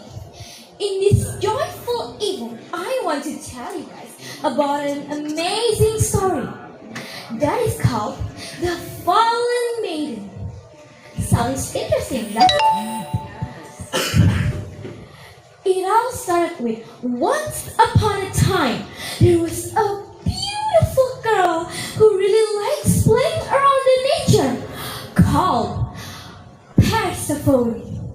She, the goddess of spring, who is the daughter of Demeter, the goddess of harvest, and Zeus, the god of the sky and lightning.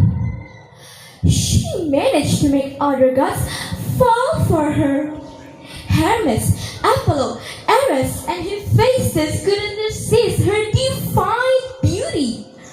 But Demeter approved none of them and declined all of those gifts they got for her.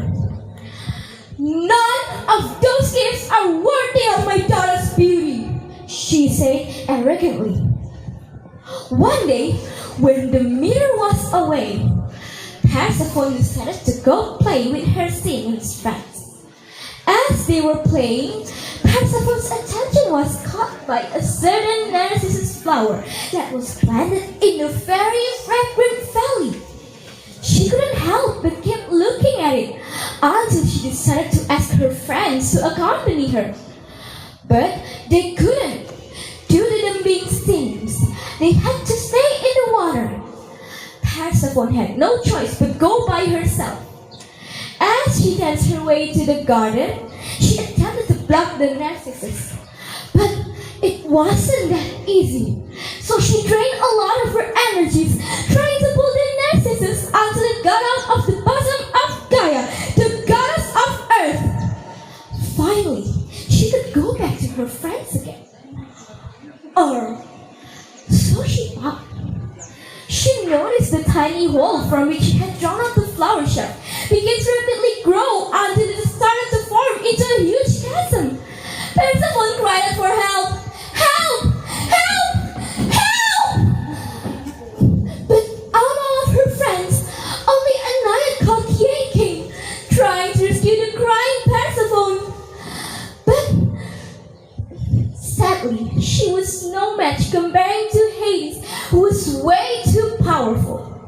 Kiei felt nothing but grief as she melted into tears and formed a river at the spot. Worried as she was, Demeter rushed back to where she had left her daughter.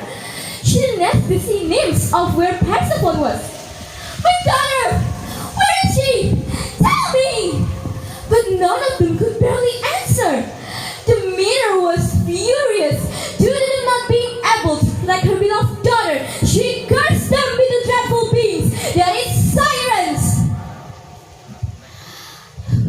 At first, Persephone hates being in the underworld. She despised Hades with all of her heart. But on the other side, Hades loved her.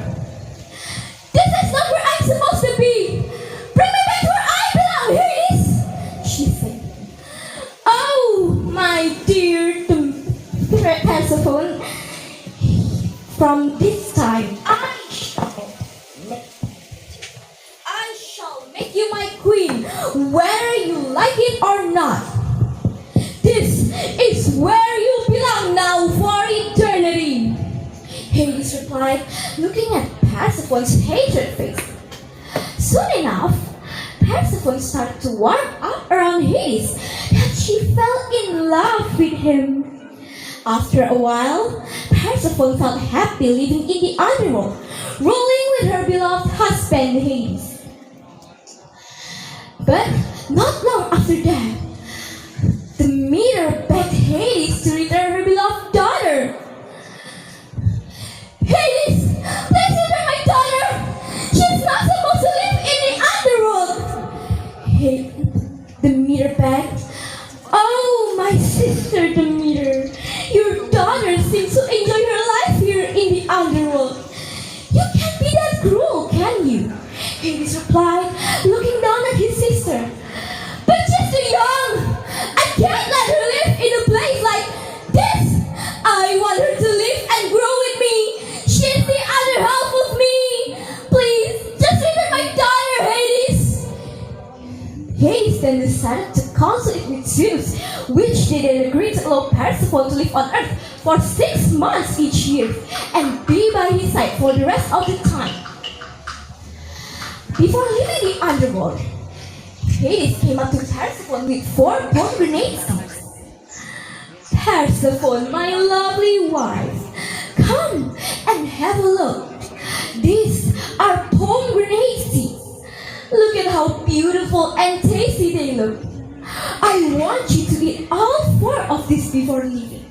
Hades persuades, handing the pomegranates over to Persephone. Oh, Hades, my husband, how sweet you are. Their taste must be wonderful, Persephone said as she took the pomegranate seeds and ate them. But little does she know, eating the fruit of one's captor meant that the one would have to return to that captor. So Persephone was doomed to return to the underworld after living on Earth for 6 months. Ladies and gentlemen, the moral value of the story is the higher you take the risk, the higher it is to offer. So think before speaking, think before doing it, and choose wisely. Thank you for watching, everyone. My name is Nara. Wassalamualaikum warahmatullahi wabarakatuh. Give applause, please. Okay. Number 1, which part of the story do you like most? I like the part when the meter begged Hades to return her daughter, because it gives me so much joy to act as the meter. Like, I really like acting angry. Okay, the second one is why did Hades give Persephone fruit? What does it Because for? in Greek mythology, when the captor gave the fruit to the ones that they capture, they have to return to the capture. That's a curse. That see written back to the Hades. Yeah. Okay, thank you. Okay, my question is, what is the title of the story? The fallen maiden. And where is it from? It's from Greece. From Greece? Yeah. Why did you choose this? Because I like Greek mythology ever since I was young, and since this event can use any kind of story, this is the opportunity to use one of the stories on the competition. The couple, especially the husband, teased his wife to eat the fruits. What happened after eating the fruits then? Persephone was cursed after 6. It's a deal. After 6 months on Earth, Persephone will have to return to Hades, whether she likes it or not. Okay, thank you very much for the answer. Yes. Give applause, please. Okay, thank you. Please come back here. Now, please welcome the next participant, number 15, Rizka Cinta Mutiara Angel. 50? Not 50, 15. 15. 15. 15.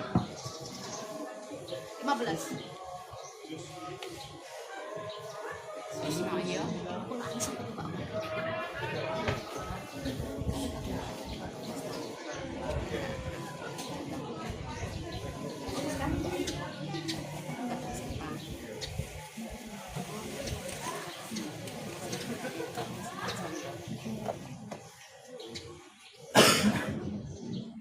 Who's missing? Two participants have sent today. What number? 16 and 19. Okay. 16 and 19. 16 and 19. Oh ya, sudah bilang.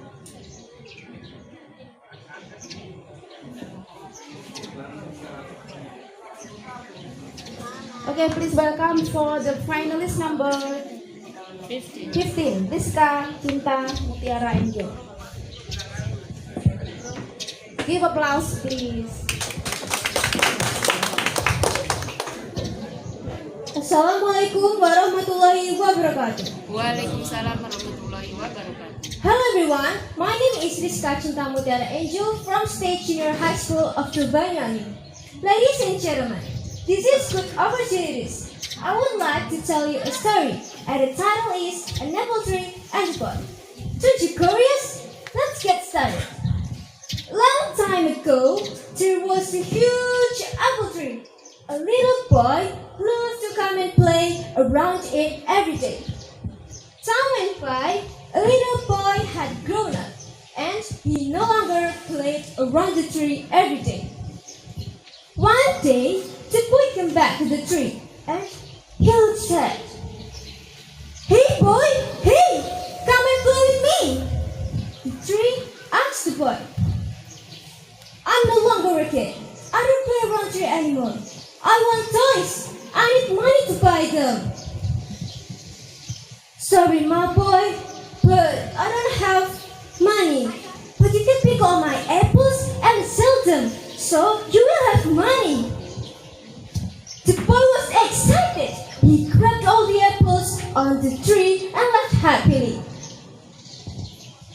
The boy never came back after he picked the apples, and the tree was sad. One day, the boy now turned into a man returned, and the tree was excited. "Hey, come and play with me." And do you know what's the answer of the man? Do you know? The man said that, "I don't have time to play. I have to work for my family. We need a house for shelter. Can you help me?" "Sorry, but I don't have any house. But you can chop off my branches to build your house." So the man cut the branches of the tree and left happily. The tree was glad to see him happy, but he never come back since then, and the tree was again lonely and sad. One hot summer day, the man returned after many years, and the tree said, "Hey, hey, come and play with me. I'm getting old. I want to go sailing to relax myself. Can you give me a boat? Use my trunk to build your boat. You can sail far away and be happy."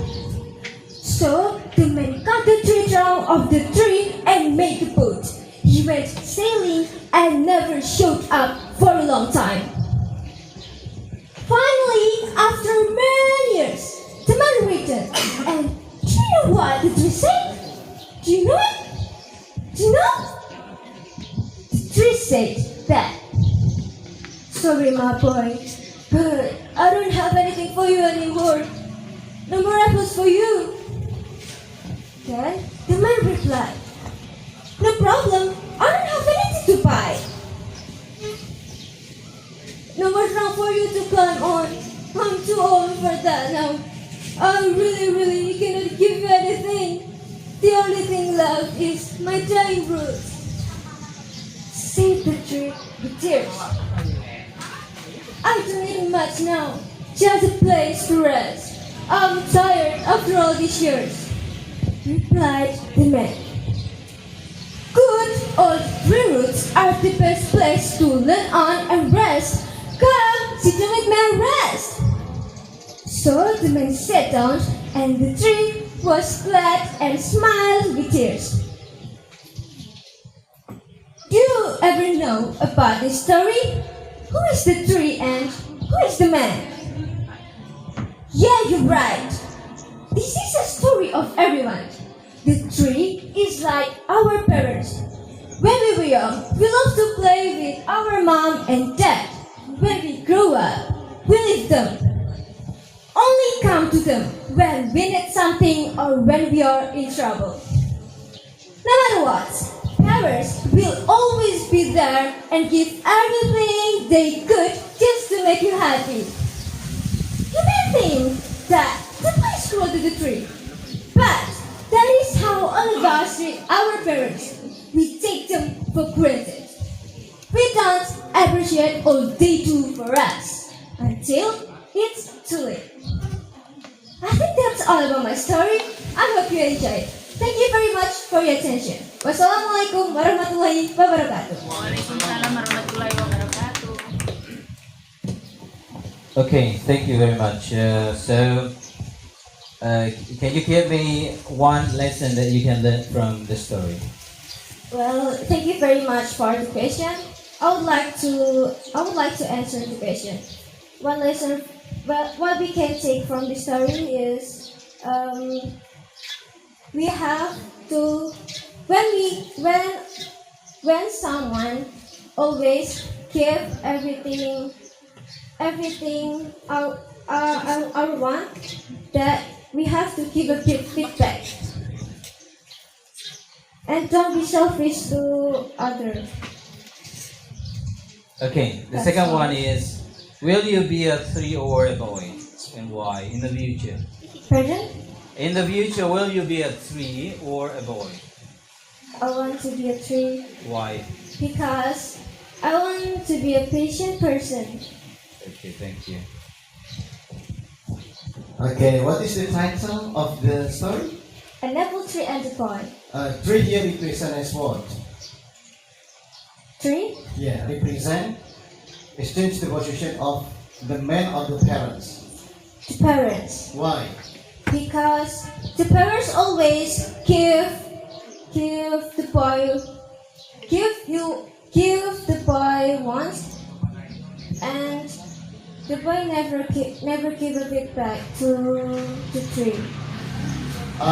When the man doesn't have enough money or doesn't have any money at all, so what did the tree say to the man? Sorry, my boy, but I don't have money, but you can pick all my apples and sell them. I see. And then after the second time, the trees asked the men to play together. What did the boy respond then at that time? The boy excited, and he didn't give a response, but he excited, so he directly grabbed all the apples on the tree. Yeah, okay. So the boy represents that when everything is okay with him, they never care each other. But when they have any problem, they come to the tree to get some apples, right? Okay, thank you for the question. For the answers. Sorry. Okay, I think that's enough. You can. Thank you Yeah. very much Okay. for the juries Give a- and our participants. Okay, yeah. Give applause to contestant number 15, Mr. Cinta Mutiara Angel. And we have the next contestant. We will have the next contestant number 17, Nandinian Nuril Agustin. Mau sekalian dihabiskan. Iya, kan tinggal. Yeah. We still have 3 grand finalists left. Number 17 is still on the way. Nah, itu di dalam. On the road. Jalan raya sana. On the path. On the park.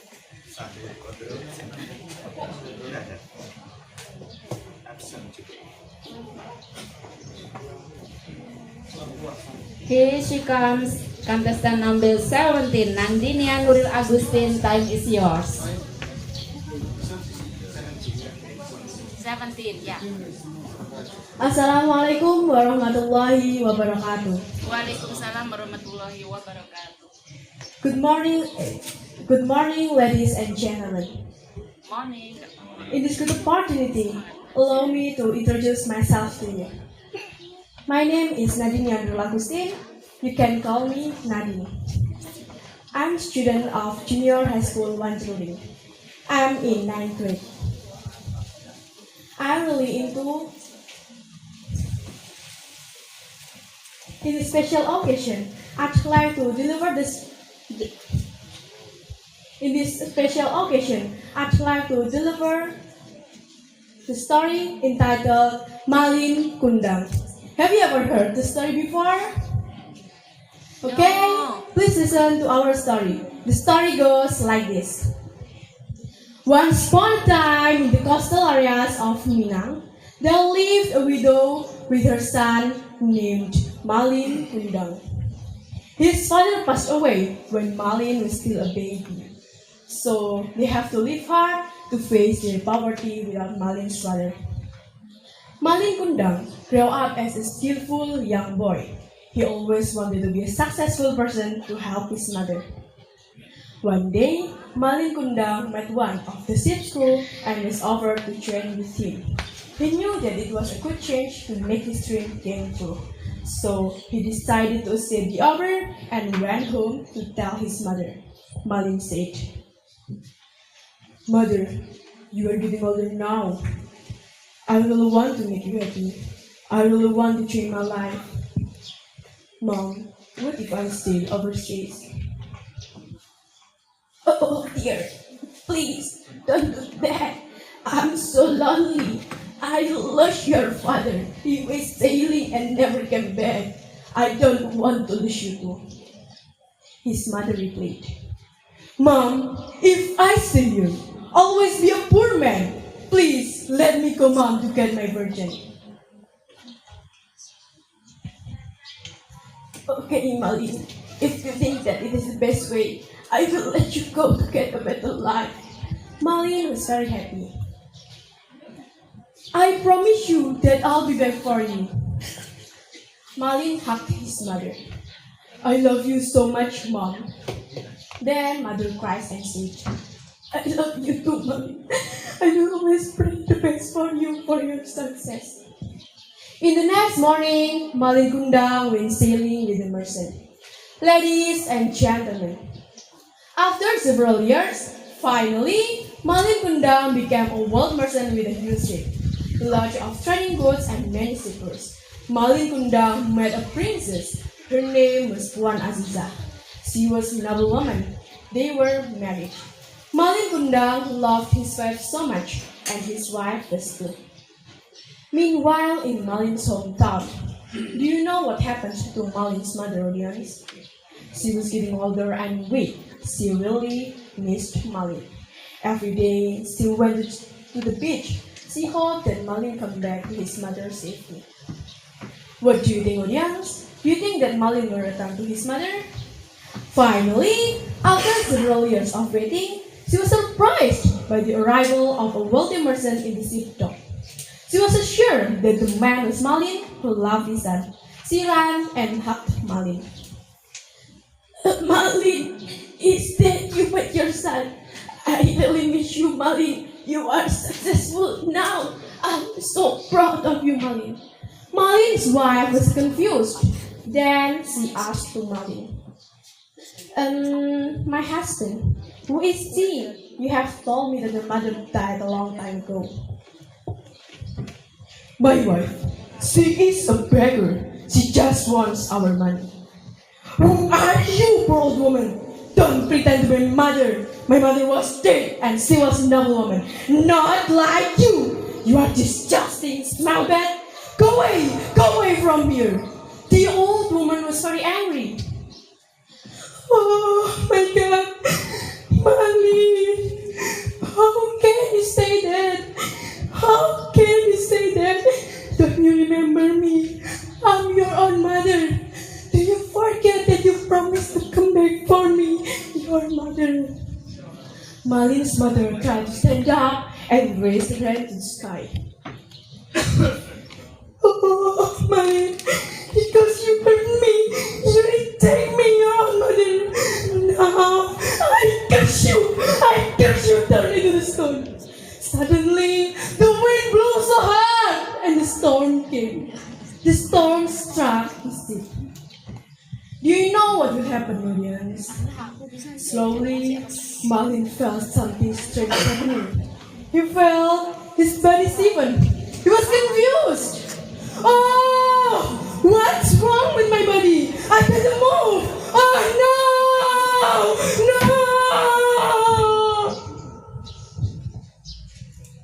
Suddenly, Malin's body turned into the stone.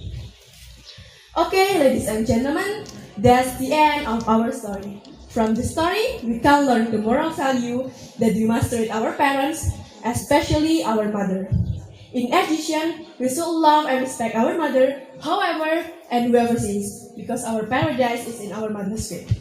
Thank you very much for your attention. Wassalamualaikum warahmatullahi wabarakatuh. Waalaikumsalam warahmatullahi Okay, wabarakatuh. the best question is, what made this story impress you a lot? What made this story impress you a lot? Impressed. Menarik, Why do you like menarik. this story? Why do you like this story? Because I think it is interesting for me and I can remember the story very fast.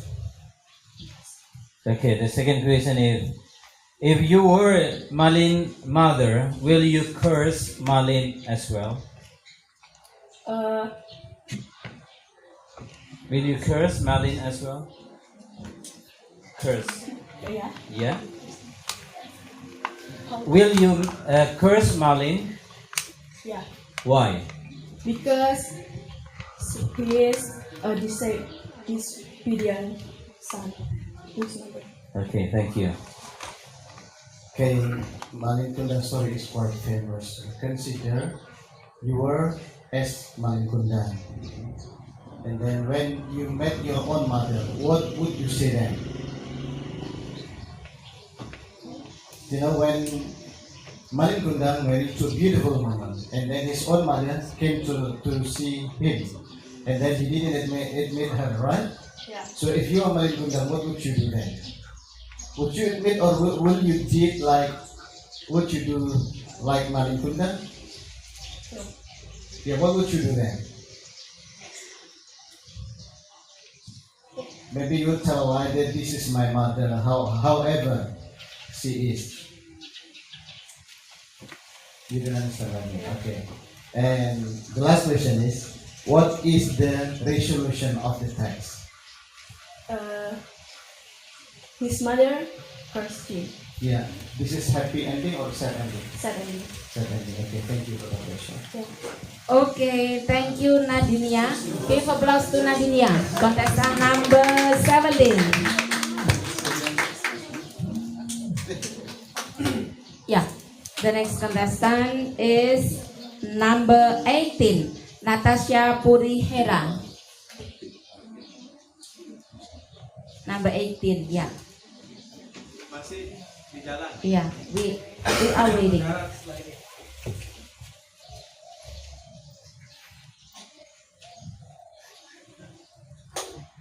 Maksud saya. Are you sleeping all? Bapak Ibu ngantuk ya? Tepuk tangan.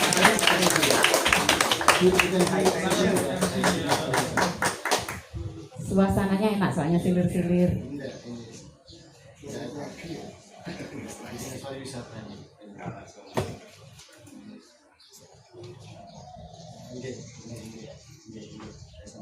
Okay, here she come. Natasha Purihera, contestant number 18. Time and place are yours. Assalamualaikum warahmatullahi wabarakatuh. Waalaikumsalam warahmatullahi wabarakatuh. Hi to jurors. My name is Tasha. I'm from SMP Lazwa di Tursina, Banyuwangi. Today I would like to tell you about the famous story from my village. The title is The Legend of Banyuwangi. Once upon a time, at the eastern tip of Java Island, there was a peaceful kingdom. It was called Sindorejo, and it was ruled by Prabu Sulakromo. The king had a party. His name was Sido Bakso. Sido Bakso had a beautiful wife. Her name is Sri Tanju, and the king fell madly in love with her. I have died every day waiting for you, darling, don't be afraid. I have loved you for 1,000 years. I love you for 1,000 more. In order to be able to stay to Sri Tanju, the king devised a cunning trick. He asked Sidapaksa to find keris emas pitung lengkung. During Sidapaksa's absence, the king Sulakromo tried to court, flatter, and defame Sri Tanju with a series of wicked tricks. Sri Tanju was a faithful, holy wife, and her mind was very strong. Time had passed quickly. Sidapaksa returned to the palace and had even brought garis emas pitung lengkung with him. Realizing that his scheme had failed badly, the king used his cunning tricks again. As Sidapaksa went along the course of his duty, Sri Tanjung came to him. She flattered him and had an affair with him, said the king. Sidapaksa thought for a while with a hollow stare. Finally, Sidapaksa went home and confronted his wife. Sri Tanjung! Sri Tanjung! Where are you? Oh, my husband, when did you come? I want to ask you something. What did you do when I went to the course of my duty? Shouted Sidapaksa angrily. Nothing, my husband. I was just at home, waiting for you. Don't tell lie. I don't believe you. You tried to flatter the king and had an affair with him. No, my husband. That is not true. The king came to me and he tried to flatter me. He asked me to marry him. That is the real story. Hearing his wife's explanation, Sidapaksa became more and more angry. He announced that he was going to kill his wife.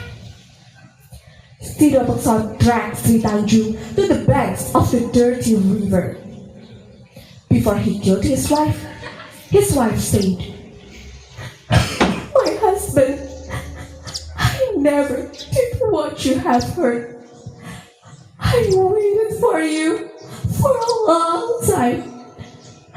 I have told you the truth, but you don't believe me. All right, my beloved husband, you can kill me, but one condition. If the water smells bad, it means that I had been sinful. But if the water smells fragrant, it means that I am innocent." Don't talk too much, Sri Tanjung.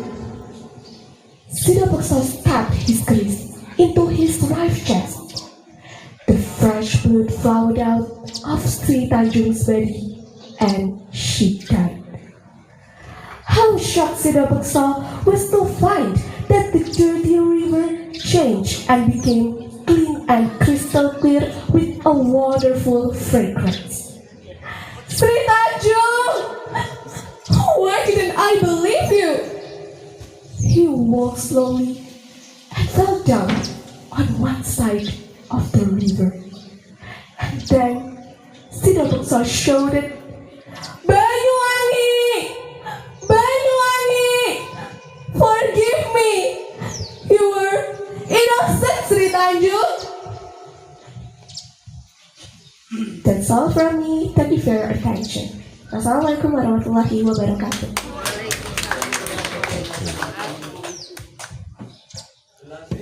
Okay, my question is, which of the story do you like most and why? I like when Sidapaksa find the dirty river changed and became clean and crystal clear with a wonderful fragrance. Okay, the second one.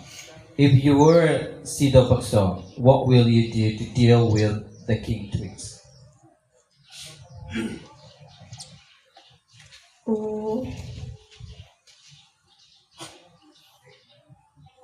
Will you kill your wife as well, or?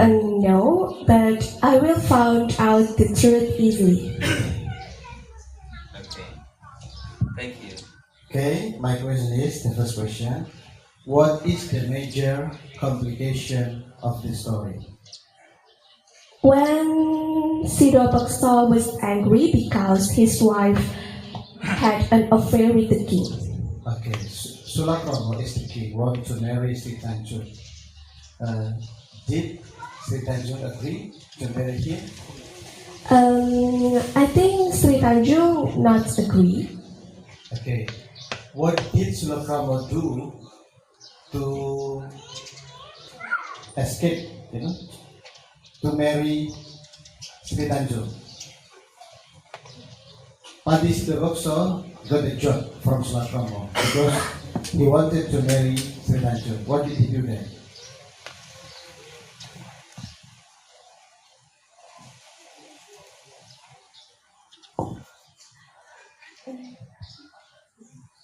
Who wants to marry Sri Tanjung? Sulakrama. Sulakrama is the king, right? Yes. Who is Sri Tanjung's husband then? Sri Tanjung's husband is Siddhavaksa. Siddhavaksa. So, did Siddhavaksa get a job from the Sulakrama to go to the jungle? Yes.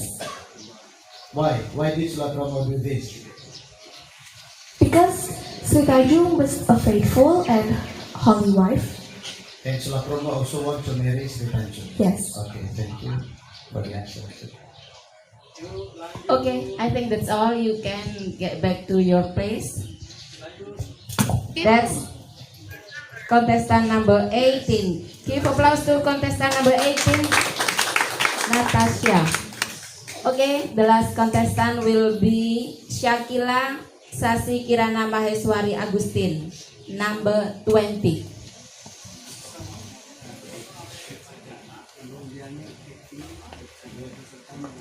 Still on her flight, Pak Samsul? Yes. Okay. Still on the seat. So we're gonna pick her on the airport. Yes, okay.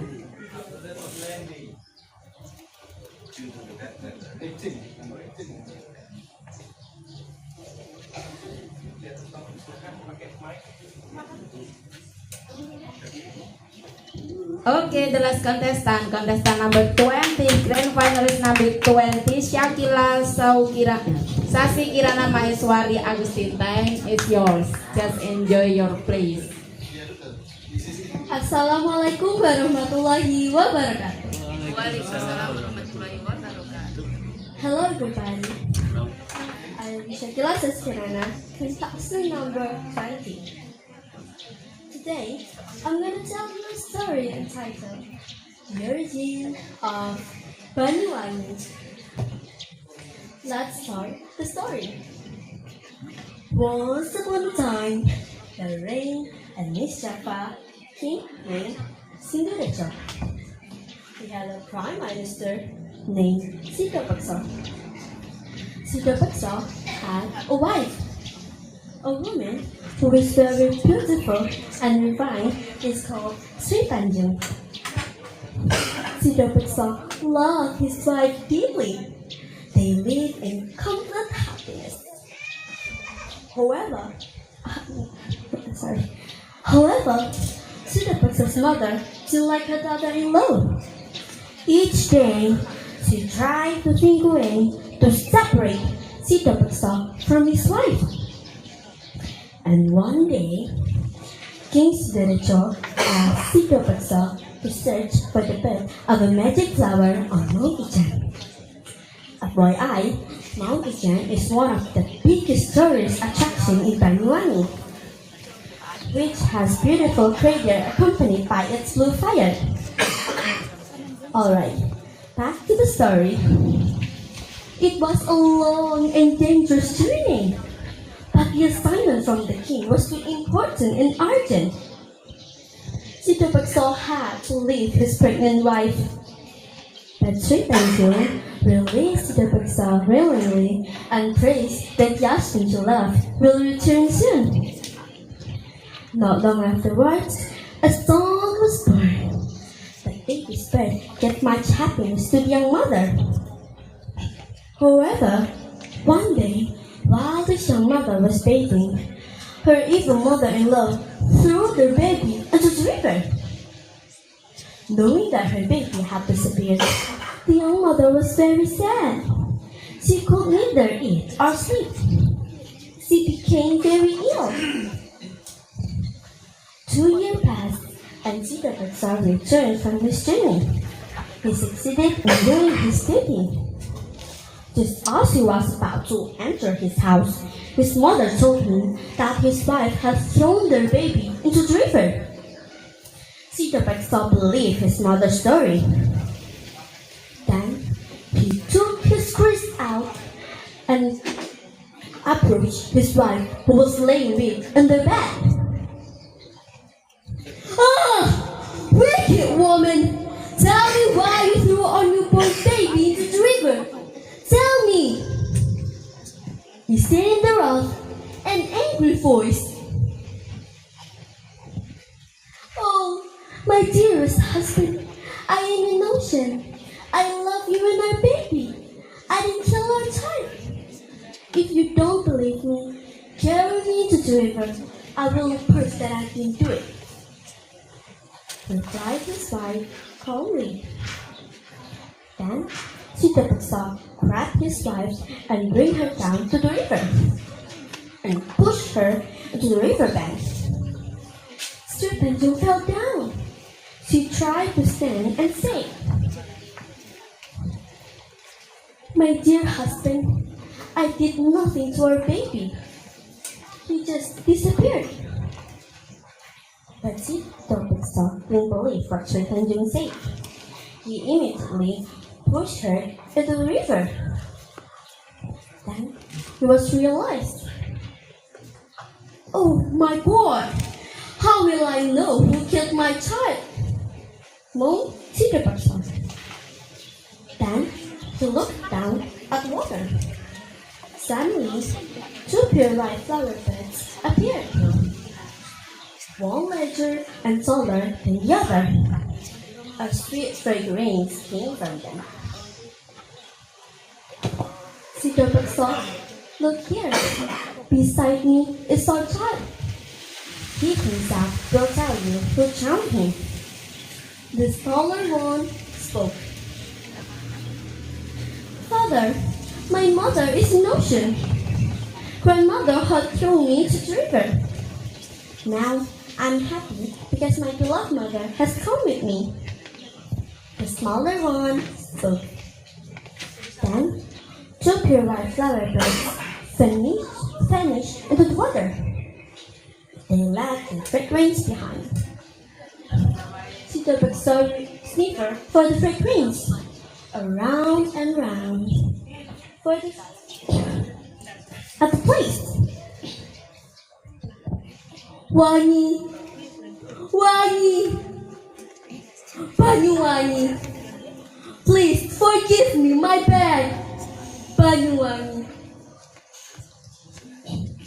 Since then, people call the city on its bank of the river Banyuwangi. Banyu means water and wangi means fragrance. The end. The moral of the story is we have to restrain our emotions before knowing the truth. Like Cedar Pixel, he lost his beloved wife and his beloved child. That's all for me. I'm Syakila Seskurana. Wassalamualaikum warahmatullahi wabarakatuh. Thank you. My question is, the first question is, what most terrible part of the story you don't like most? When the Cedar Pixel's mother threw when Cedar Pixel's mother had thrown the baby into the river. Then when Cedar Pixel returned from his journey, she told to Cedar Pixel that his wife had thrown their baby. Okay, the second question is, why must Cedar Pixel leave his pregnant wife to have a children? Why must Cedar Pixel leave his pregnant wife to have a journey or to go to mountains? Because the journey was important and urgent. Because the journey is from the king. Do you have any ideas? What Cedar Pixel go to mountain for? For searching for pure white flower beds. Okay, thank you very much. Okay, my first question is, how is Sidiperson's character then? How is he? Good or bad character? I think he is not bad but not good because he's believed but his mother's story before knowing the truth, before knowing the real story. Do you think he is a good character then? He has a good character?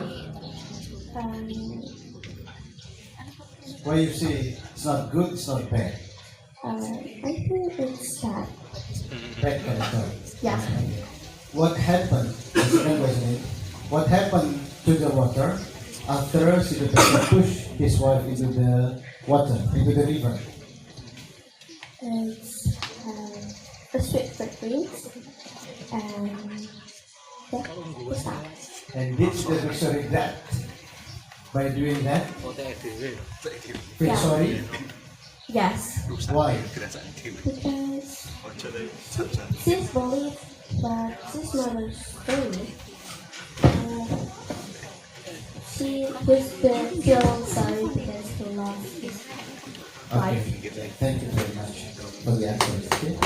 Oke, cukup belas Syakila Sasikirana Maheswari Agustin. Contestant number 20.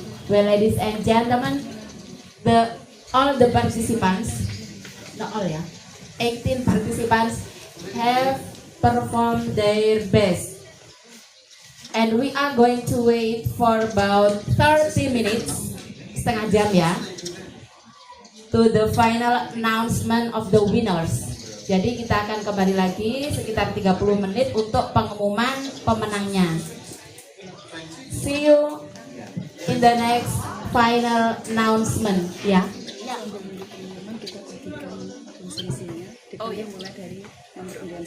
Oh ya, bagi seluruh grand finalist dipersilahkan untuk mengambil konsumsi di meja resepsionis.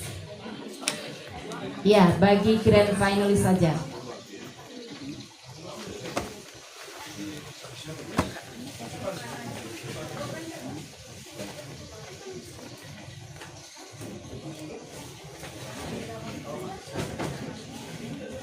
Nandini Nurul Agustin, yuk.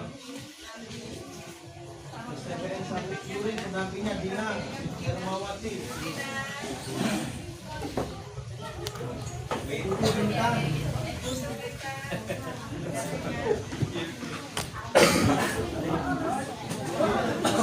Bisa ikuti apa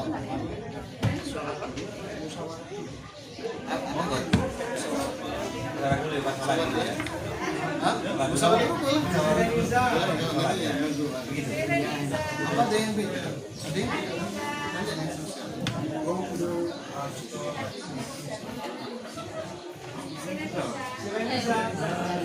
Oh iya, sambil nunggu boleh saya nyampaikan dari SMA pulang yang Maya. Maya. Dampingnya mau nonton. Nara. Nara apa nih?